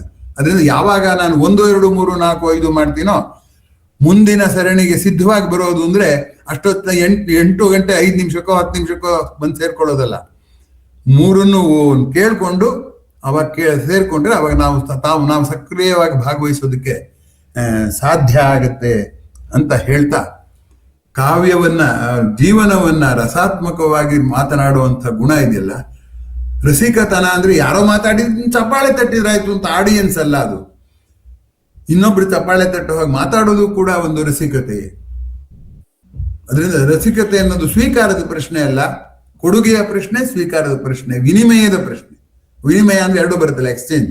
ಅದರಿಂದ ವಿನಿಮಯ ರಸಿಕರಾಗೋದಕ್ಕೆ ಇದು ನಿಮ್ಗೆ ಏನಾದ್ರು ಒಂದು ಸ್ಫೂರ್ತಿ ಕೊಟ್ರೆ ಒಂದ್ಸರಿ ನೀವು ಆಗ್ಬೇಡ, ಹೌದು ಹೀಗೆ ಆಗ್ಬೇಕಾಗಿತ್ತು, ನಂಗೆ ಅನುಕೂಲ ಆಯ್ತು, ಹೀಗೆ ಪ್ರಯತ್ನ ನಾನು ಪಡ್ತಾ ಹೋಗ್ತೀನಿ ಮುಂದೆ ಅಂತ ಅನ್ಸಿದ್ರೆ ನನ್ನ ಮಾತು ಸಾರ್ಥಕ ಅಂತ ಹೇಳ್ತಾ, ಈಗ ನಿಮ್ಮ ಪ್ರತಿಕ್ರಿಯೆಯನ್ನ ಕೇಳೋದಕ್ಕೆ 2 ಕಿವಿಯನ್ನು ತೆರೆದುಕೊಂಡು ಕಾಯ್ತಾ ಇದ್ದೀನಿ. ಆಮೇಲೂ ಕೂಡ 1 ವಾರ ಸಮಯ ಇರುತ್ತೆ, ಅವಾಗ್ಲೂ ನಿಮ್ಮ ಪ್ರತಿಕ್ರಿಯೆಯನ್ನು ಕೊಡ್ಬೋದು. ಇದು 60ನೇ ಅಂದ್ರೆ 6 ದಶಕಗಳನ್ನ ನಾವು ಕಳೆದಿದ್ದೀವಿ ಲೀಲಾ ಜಾಲನ್ಯಾಸದಲ್ಲಿ. 60 ಬಾರಿ ಸಹನೆಯಿಂದ ಈ ಸರಣಿಯನ್ನೇ ಕೇಳಿದ್ದ ತಮಗೆ ಮತ್ತೊಮ್ಮೆ ವಂದಿಸಿ ತಮ್ಮ ಸಹಕಾರ ಅಂತ ಕೇಳ್ತಾ ನಿಮ್ಮ ಪ್ರತಿಕ್ರಿಯೆಗೆ ಕಾಯ್ತಾ ಇದ್ದೀನಿ. ಸರ್, ತುಂಬಾ ಅದ್ಭುತವಾಗಿತ್ತು. ಈಗ ಹಾಸ್ಯಕ್ಕೆ ಅಂದ್ರೆ ನೆಮ್ಮದಿ ಇದ್ದಾಗ ಮಾತ್ರ ಹಾಸ್ಯ ಸಾಧ್ಯ ಅಂತ ಹೇಳಿದ್ರಿ. ಹಾಗಾದ್ರೆ ಹಾಸ್ಯಕ್ಕೆ ಬೇರಾದ ಆವೇಶ ಯಾವುದು? ಆಸೆನಾ ಅಥವಾ ಹೇಗೆ? ಯಾವ ಆವೇಶ ತೀವ್ರವಾಗಿದ್ರು ನಂಗೆ ತುಂಬಾ ವ್ಯಥೆ ಆಗಿದೆ, ಅವಾಗ ನನ್ಗೆ ಹಾಸ್ಯ ಹೇಳಿದಾಗಲ್ಲ. ಒಂದು ಏನಂದ್ರೆ ಆವೇಶವನ್ನ ನಾವು ಹೇಳುವಾಗ ಕೂಡ, ಈಗ ಈಗ ಯಾರನ್ನೋ ನೀವು ನೋಡೋದು ನೋಡಿ, ಒಳ್ಳೆ ಕಾಗೆ ತರ ಹಾಡು ಹೇಳ್ತೀರಾ, ನಿಮ್ ಕಂಠ ಹಂಗಿದೆ ಅಂತಂದ್ಬಿಟ್ರೆ ಅದು ಹಾಸ್ಯ. ಕಾಗೆ ಆದ್ರೆ ಕಾಗೆಗೆ ರಾಗ ಬರಲ್ಲ, ನಿಮ್ಗೆ ಬರುತ್ತೆ, ಅದು ನಿಮ್ ಕಂಠ ಕಾಗೆ ಇದೆ ಅಂದ್ಬಿಟ್ರೆ ಅವಾಗ ಅಲ್ಲ. ಒಂದು ಇಲ್ಲಿ ಹಾಸ್ಯದಲ್ಲಿ ಹಾಸ್ಯ ಸೃಷ್ಟಿ ಮಾಡುವನ ಮನಸ್ಥಿತಿ ಹೆಂಗಿರ್ಬೇಕು ಅಂದ್ರೆ ಆವೇಶರಹಿತವಾಗಿರ್ಬೇಕು. ಆ ಮಾಡಿದ ಸೃಷ್ಟಿ ಸುಮ್ಮನೆ ನಗಿಸೋದೆಲ್ಲ ಹಾಸ್ಯ ಅಲ್ಲ.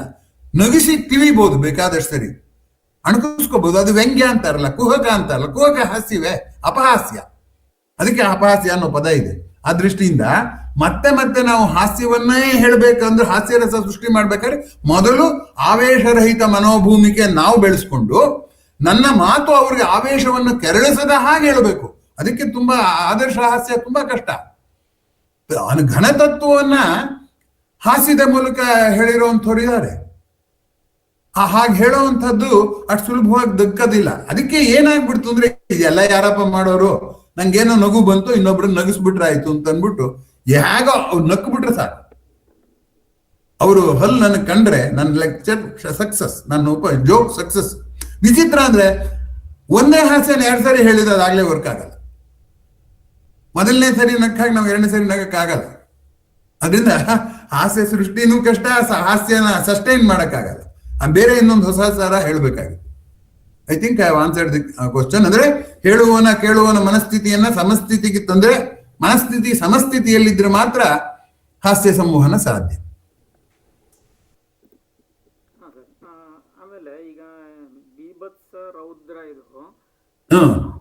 ಇದನ್ನ ಈಗ ಅದೇ ಆವೇಶನೇ ಅಂತ ಅನ್ಸುತ್ತಲ್ಲ ನಮ್ಗೆ, ಆ ಸಣ್ಣ ಎಳೆಯ ಡಿಫರೆನ್ಸ್ ಅಂದ್ರೆ ಅದು ಆವೇಶವನ್ನ ಆವೇಶವಾಗಿ ನಿಲ್ಲಿಸ್ದಲೇನೆ ಆ ಆವೇಶವನ್ನು, ಈಗ ಕುಮಾರವ್ಯಾಸ ಹೇಳಿದ ಇವನೇ ಹೇಳಿದ ಜಯದೇವ ಕವಿ ತಗೊಳ್ಳೋಣ, ಹಾಗೆ ಮಾಡಿದಾಗ ಏನೇನೆಲ್ಲ ಅನ್ಸತ್ತೆ ಅಂದ್ರೆ, ತನು ಭೃಂಗಂ ಅಂದ್ರೆ ಆಗ ಅವನು ಸಾಯೋದ್ರ ಕಡೆ ಲಕ್ಷ್ಯ ಹೋಗಿ ಏನಾಗುತ್ತೆ, ಅದ್ಯಾಕೆ ಅವನ ಕೈ ಹೀಗೆಲ್ಲ ಆಡಿಸಿದಾಗ ಅವನ ಕರುಳಿನ ಮೇಲೆ ಅಂತ ಅನ್ನುವಂಥದ್ದರ ಕಡೆಗೆ ಆಲೋಚನೆ ಹೋಗುತ್ತೆ. ಅಂದ್ರೆ ಆಲೋಚನೆಯನ್ನ ಪಲ್ಲಟಗೊಳಿಸಿ ಆ ಯಾವ್ದಿದೆ ಆ ಬೀಭತ್ಸದ ಆವೇಶವನ್ನು ತಗ್ಗಿಸಿ ಅದನ್ನು ಒಂದು ಆಲೋಚನೆಯ ಸಾಮಗ್ರಿಯಾಗಿಸುವಂಥದ್ದು ಇದೆಯಲ್ಲ.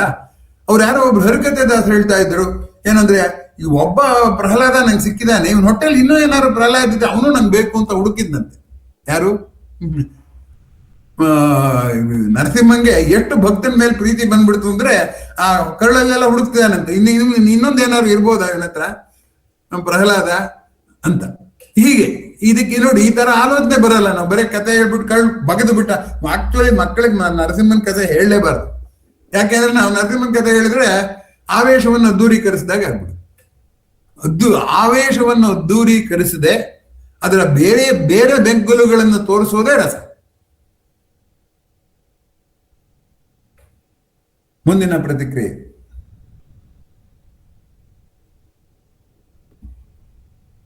ಆಗ್ಲೇ 4 ಜನ ಬಿಟ್ಟು ಹೋದ್ರು, 20 16 ಇಳಿತು. ನಂಗೆ ತುಂಬಾ ಆಶ್ಚರ್ಯ ಅಂತ ಅನ್ಸುತ್ತೆ. ಬರುವಾಗ ಸಕಾಲಕ್ಕೆ ಬರಲ್ಲ, ಹೋಗಕ್ಕೆ ಆತರ. ಪಾಪ ಅವರ ಜೀವನದ ಒತ್ತಡಗಳು ಹಾಗಿರ್ಬೋದೇನೋ. ಅದರಿಂದ ನಾನು ಅವ್ನು ದೂರ್ತಿಲ್ಲ, ನಾನೇ ಆಶ್ಚರ್ಯ ಪಡ್ತಿದ್ದೀನಿ. ಸ್ವಾರಸ್ಯಕ್ಕಿಂತನೂ ಸ್ವಾರಸ್ಯವಾಗಿ ಅವರ ಕರ್ತವ್ಯ ಇದೆಯೇ ಅಂತ ಏನೋ ಗೊತ್ತಿಲ್ಲ. ಎಲ್ಲಿ ಈಗ ಮುಂದಿನ ಬೀರೋರು ಹೇಳಿ, ನನ್ಗೇನು ಬೇಜಾರಿಲ್ಲ, ಅಥವಾ ಬೇಜಾರಾದ್ರೆ ತಡ್ಕೋತೀನಿ ಅಷ್ಟೆ, ಇಲ್ಲ ಅಂತ ಹೇಗೆ ಹೇಳೋ ಸುಳ್ಳೋದು.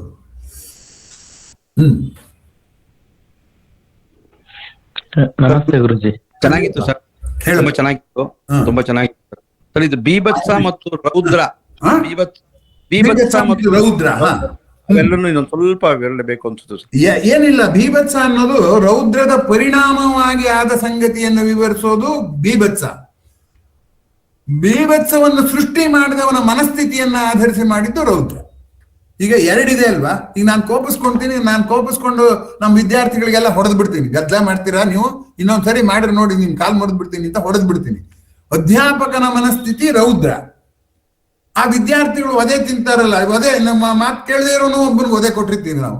ಯಾಕಂದ್ರೆ ಎಲ್ರಿಗೂ ಹೊಡೆದ್ಮೇಲೆ ಅವ್ನು ಬಿಡಕ್ಕಾಗಲ್ವಲ್ಲ. ಅವನಿಗೆ ಶಾಲೆ ವಿದ್ಯಾರ್ಥಿಗಳು ಏನಪ್ಪಾ ನಾವು ಮಾತಾಡದೆ ಕೂತಿರೋದು ಹೇಗೆ ಮೇಷ್ಟ್ರಿಲ್ದೆ ಇದ್ದಾಗ ಅಂತ ಚಿಂತೆಗೆ ಇಟ್ಕೊಳತ್ತಲ್ಲ. ಎಲ್ಲ ಹುಡುಗರು ಅಳ್ತಿರ್ತಾರಲ್ಲ, ಅದು ಬೀಭತ್ಸ. ಹಾಗಾಗಿ ಈ ಕಾರಣ ಕೋಪ ಒಂದೇ, ಕರ್ತ ಮತ್ತು ಪರಿಣಾಮ 2 ಬೇರೆ. ಕರ್ತನ ದೃಷ್ಟಿಯಿಂದ ನೋಡಿದ್ದು ಏನದು ರೌದ್ರ, ಪರಿಣಾಮ ಎದುರಿಸ್ತಿರೋ ದೃಷ್ಟಿಯಿಂದ ನೋಡಿದ್ದು ಬೀಭತ್ಸ. ಉತ್ತರ ಹೇಳಿದೀನ ನಿಮ್ಮ ಮಾತಿಗೆ? ಹ್ಞೂ ಸರ್, ಈಗ ಅರ್ಥ ಆಯ್ತು ಸರ್, ಧನ್ಯವಾದಗಳು ಸರ್. ಓಕೆ. ಇನ್ಯಾವ್ದಾದ್ರು ಪ್ರಶ್ನೆ ಇದ್ರೆ, ಪ್ರತಿಕ್ರಿಯೆ ಇದ್ರೆ, ಪ್ರತಿಕ್ರಿಯೆಗೂ ಅವಕಾಶ ಇದೆ. ನಮಸ್ತೆ ಗುರುಜಿ. ಹೇಳಪ್ಪ.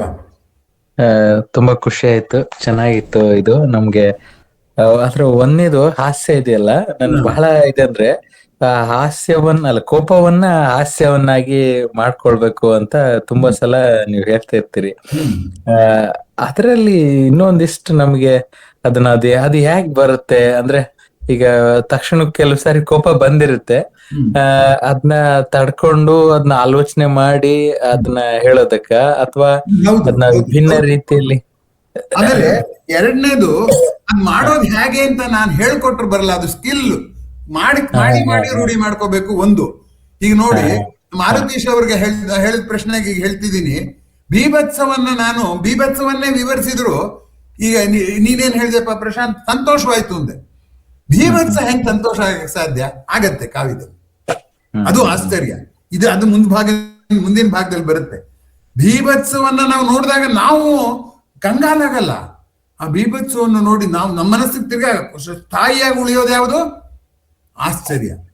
ಆದ್ರಿಂದ ಹಾಗೆ ಕೋಪವನ್ನ ಹಾಸ್ಯ ಮಾಡೋದು ಹೇಗೆ ಅಂತ ನಾನು ವೆಬಿನಾರ್ ಮಾಡಿ 4 ಸಾಲ ಹೇಳ್ಬಿಟ್ಟು ನೀವು ಅದನ್ನ ಕಾಪಿ ಮಾಡಕ್ಕಾಗಲ್ಲ. ಪ್ರಾಕ್ಟೀಸ್ ಮಾಡಿ ಮಾಡಿ ಮಾಡಿ ಕಲ್ತ್ಕೋಬೇಕಾಗುತ್ತೆ. Learning is not by listening, it is by doing, it is by repeating, it is by getting failed and then correcting ourselves. ಅದು ಕಲಿಕೆ ಅನ್ನೋದು, ರಸದ ಕಲಿಕೆ ಏನು ಅಷ್ಟು ಸುಲಭ ಅಲ್ಲ. ಅದಕ್ಕಲ್ವ ಕವಿಗಳನ್ನೆಲ್ಲ ಗೌರವಿಸ್ತಾ ಇದ್ದದ್ದು. ಯಾಕೆಂದ್ರೆ ನಮ್ಮ ಬದುಕಿನ ಎಲ್ಲ ಆವೇಶಗಳನ್ನು ಎಷ್ಟು ಚೆನ್ನಾಗಿ ಟೇಮ್ ಮಾಡ್ಬಿಟ್ರಪ್ಪ ಇವರು ಕವಿಗಳು ಅಂತ. ಹಾಗೆ ಅದರಿಂದ ಹಾಸ್ಯ ಮಾಡೋದು ಹೇಗೆ ಅಂತ ಇನ್ನೂ ಈ ಉಪನ್ಯಾಸ ಸರಣಿ ಮುಗಿಯೋ ವೇಳೆಗೆ ನಿಮ್ಗೊಂದು ನೆಲೆ ಸಿಕ್ಕತ್ತೆ. ಆದ್ರೆ ಆ ನೆಲೆಯಿಂದಲೂ ಹಾಸ್ಯ ಬರೋದಿಲ್ಲ. ಅದನ್ನ ಮಾಡಿ ಮಾಡಿ ಪ್ರಾಕ್ಟೀಸ್ ಮಾಡ್ಬೇಕು. Practical training, it is only conceptual training. Sir, ಇನ್ನೊಂದು ಮೂಲಭೂತ ಪ್ರಶ್ನೆ. ಈ ಆಶ್ಚರ್ಯ ಮತ್ತು ಆನಂದ ಇದನ್ನ ರಸ ಅಂತ ಹೇಳಲ್ವಲ್ಲ, ಯಾಕೆ? ಅದ್ಭುತ ಅಂದ್ರೆ ಏನು? ಅದಿನ್ನೂ ನಾನು ಬಂದಿಲ್ಲ. ನೆಕ್ಸ್ಟ್ ಮುಂದಿನ ಉಪನ್ಯಾಸದ ಮೊದಲಲ್ಲೇ ನಾನು ಅದನ್ನೇ ಹೇಳೋದು, ಅದ್ಭುತ ರಸ. ಅದಕ್ಕೆ 9 ಇಲ್ಲೇ ಬಂದ್ಬಿಡ್ಲಿ ತುಂಬಾ ಆಸೆ ಪಟ್ಟೆ, ಅದು ಬರ್ಲಿಲ್ಲ. ನಾನು ಏನ್ ಮಾಡಿ ಅದ್ಭುತ ರಸ ಅನ್ನೋದೇ ನಾ ಹೇಳ್ತೇನೆ ಮುಂದೆ. ಅದು ಅದ್ಭುತ ರಸ. ಅದ್ಭುತ ಅನ್ನೋದು ಕೋಪಕ್ಕೆ ಸಂಬಂಧಪಟ್ಟಿದ್ದು ಅಲ್ಲ, ಆಸೆಗೆ ಸಂಬಂಧಪಟ್ಟಿದ್ದು ಅಲ್ಲ, ಅಥವಾ ಎರಡಕ್ಕೂ ಸಂಬಂಧಪಟ್ಟಿದ್ದು. ಎರಡಕ್ಕೂ ಸಂಬಂಧಪಟ್ಟಿದ್ದಾಗೆ ಯಾಕೆ ಅಲ್ಲ ಅನ್ಸತ್ತೆ, ಅದೆರಡು ನಾಳೆ ಹೇಳ್ತೀನಿ. ನಾಳೆ ಮುಂದಿನ ಜಾಲನ್ಯಾಸ.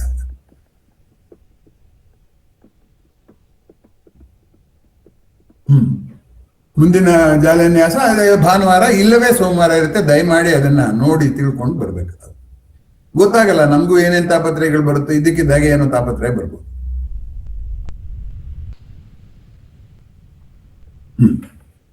ಮುಂದಿನ ಪ್ರತಿಕ್ರಿಯೆ, ಪ್ರಶ್ನೆ. ಸುಮ್ನೆ ಹೋಗೋದು ನಮ್ಗೆ ನಿಲ್ಸಿ ಸಾಕು ಅಂತ ಹೇಳಾರು ಹೋಗಿದ್ರೆ ನಮ್ಗೆ ನಿಲ್ಸಕ್ ಅನುಕೂಲ ಆಗ್ತಿತ್ತು. ಇರ್ಲಿ. ಅವರು ವಿವೇಕಾನಂದರದ್ದು ಒಂದು ಸ್ಟೇಟ್ಮೆಂಟ್ ಇತ್ತಲ್ಲ ಸರ್, ಯಾರದ್ದು? ವಿವೇಕಾನಂದರದ್ದು. ಇದು ಭಯಂಕರವನ್ನು ಪ್ರೀತಿಸು ಮಾರ್ಗರೇಟ್. ಅದು ನಾಳೆ ಹೇಳ್ತೀನಿ. ಅದನ್ನ ಇವಾಗಲೇ ಹೇಳ್ತೀನಿ. ಅದ್ರದ್ದು ಹೌದು, ಕರೆಕ್ಟ್.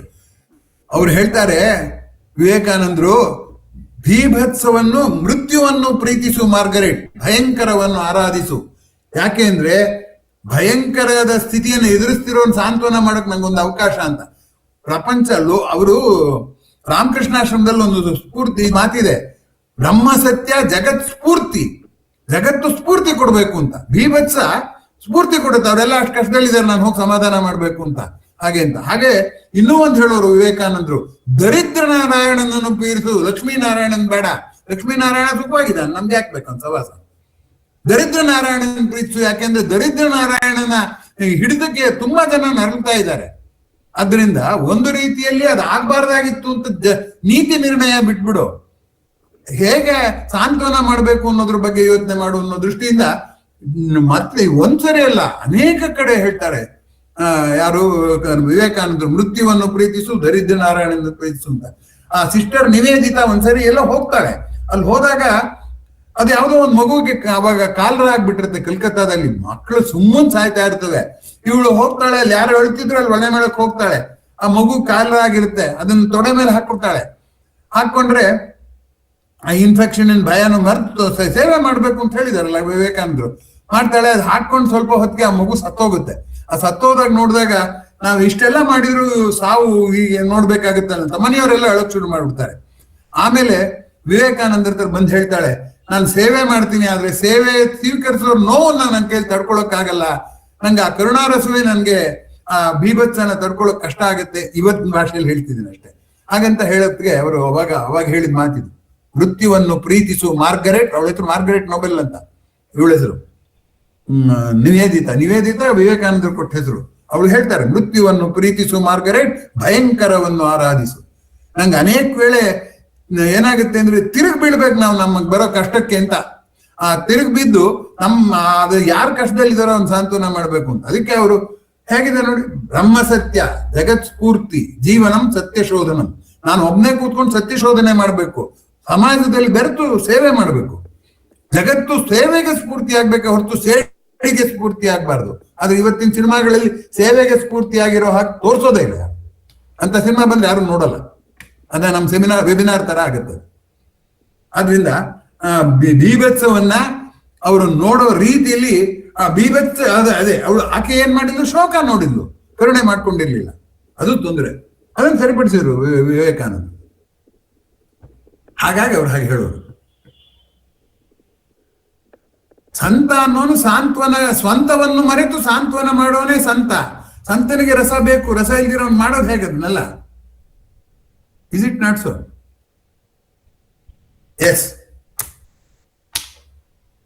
ಮುಂದಿನ ಪ್ರತಿಕ್ರಿಯೆ.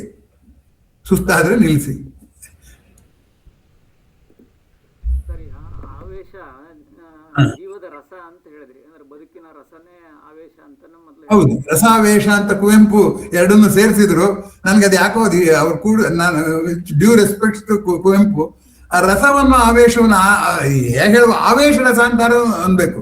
ಯಾಕಂದ್ರೆ ಆವೇಶ ರಸವಾಗುತ್ತೆ ಹೊರತು ರಸವನ್ನ ಆವೇಶ ಮಾಡೋ, ಆವೇಶವನ್ನು ತೆಗೆಯೋದು ರಸ. ಹಾಗಾದ್ರೆ ಸನ್ಯಾಸಿಗಳ ಕಥೆ ಏನು? ಕಥೆ ಏನು? ಅವ್ರಿಗೆ ಅದು ತಾವು ಸಿದ್ಧಿಸ್ಕೊಂಡಿರ್ತಾರೆ ರಸಸಿದ್ಧಿಯನ್ನ, ಬೇರೆಯವ್ರಿಗೆ ರಸಸಿದ್ಧಿಯನ್ನ ತಂದ್ಕೊಡಕ್ ಪ್ರಯತ್ನ ಪಡ್ತಾರೆ ಅಷ್ಟೇ. ಕಥೆ ಏನು? ಜೀವನ ಕಥೆ ಅಂದ್ರೆ ಏನು? ಅಲ್ಲ, ಒಂದು ಕಥೆ ಅಂದ್ರೆ ಏನು? ಆವೇಶವನ್ನು ರಸ ಮಾಡೋದೇ ಕಥೆ. ಅವ್ರ ಕಥೆ ನಡೆದೋಗಿದೆ. ಆದ್ರೆ ಅವ್ರ ಹಂತಕ್ಕೆ ಬೇರೆಯವ್ರು ಇಲ್ವಲ್ಲ, ಅವ್ರನ್ನ ಸಾಂತ್ವನ ಮಾಡೋ ಕೆಲಸ ಮಾಡ್ತಾರೆ ಅಷ್ಟೇ. ಇನ್ನು 3 ಆದ್ಮೇಲೆ ಇನ್ನೂ ಚೆನ್ನಾಗಿದೆ ಚರ್ಚೆ. ಯಾಕೆ ಅಂದ್ರೆ ಆ 3 ಆದ್ಮೇಲೆ ರಸ ಸಮನ್ವಯ ಎಲ್ಲ ಬರುತ್ತಲ್ಲ, ಅವಾಗ ಇನ್ನೊಂದಷ್ಟು ಗಂಭೀರವಾದ ವಿಷಯಗಳು ಚರ್ಚೆಗೆ ಬರುತ್ತೆ ಅಂತ ಅನ್ಕೊಂಡಿದ್ದೀನಿ.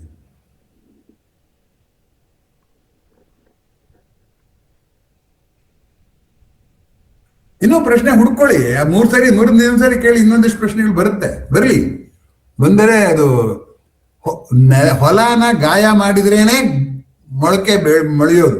ಹೊಲನ ಗಾಯ ಮಾಡವಲ್ಲ, ನಾನು ಎಸ್ದು ಬಿಡ್ತೀನಿ ಕಾಳನ್ನ, ಮಣ್ಣಿಗೆ ನೋವು ಮಾಡಲ್ಲಪ್ಪ ನಾನು, ಮಣ್ಣುಳ ಸತ್ತೋಗ್ಬಿಟ್ರೆ ಅಂತ ಜೈನರ ತರ ನೀವು ಕಾಳು ಎಸ್ಬಿಟ್ಟು ಎಲ್ಲಿ ಬೆಳೆ ಬೆಳೀರಿ ನೋಡೋಣ, ಆಗಲ್ಲ. ನೋವಿಂದಲೇ ಜೀವಕ್ಕೂ ನೋವಿಗೂ ಸಂಬಂಧ ತಪ್ಸಕ್ ಆಗಲ್ಲ. ಹುಟ್ಟಿದ್ದು ನೋವಿನಿಂದಲೇ, ಸಾಯೋದು ನೋಯಿಸ್ಬಿಟ್ಟೆ ಎಲ್ರನ್ನು. ನೋವು ಅನ್ನೋದು ಸತ್ಯ, ರಸವೂ ಸತ್ಯ. ನೋವು ಅನ್ನೋದು ಒಂದು ಆವೇಶ ತಾನೆ.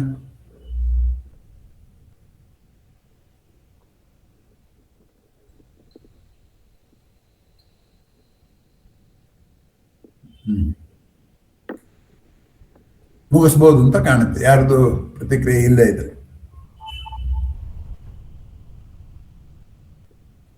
ಇವತ್ತು ಬಂದ ಎಲ್ರಿಗೂ ಧನ್ಯವಾದಗಳು. ಸರ್, ಮತ್ತೆ ಅದು ಪ್ರತಿಕ್ರಿಯೆ ಇಲ್ಲ ಅಂದ್ರೆ ಮುಗಿಸೋಣ. ತುಂಬಾ ಸ್ವಾರಸ್ಯಕರವಾಗಿತ್ತು ಸರ್ ಇವತ್ತಿನ ಉಪನ್ಯಾಸ. ತಮಗೆ ಹಾಗೂ ಎಲ್ಲರಿಗೂ ಕೂಡ ಧನ್ಯವಾದಗಳನ್ನು ಹೇಳ್ತಾ ಇವತ್ತಿನ ಕಾರ್ಯಕ್ರಮ ಮುಗಿಸ್ತಾ ಇದ್ದೇವೆ. ಮತ್ತೆ ಮುಂದಿನ ವಾರ ಭೇಟಿಯಾಗೋಣ. ಎಲ್ರಿಗೂ ನಮಸ್ಕಾರ.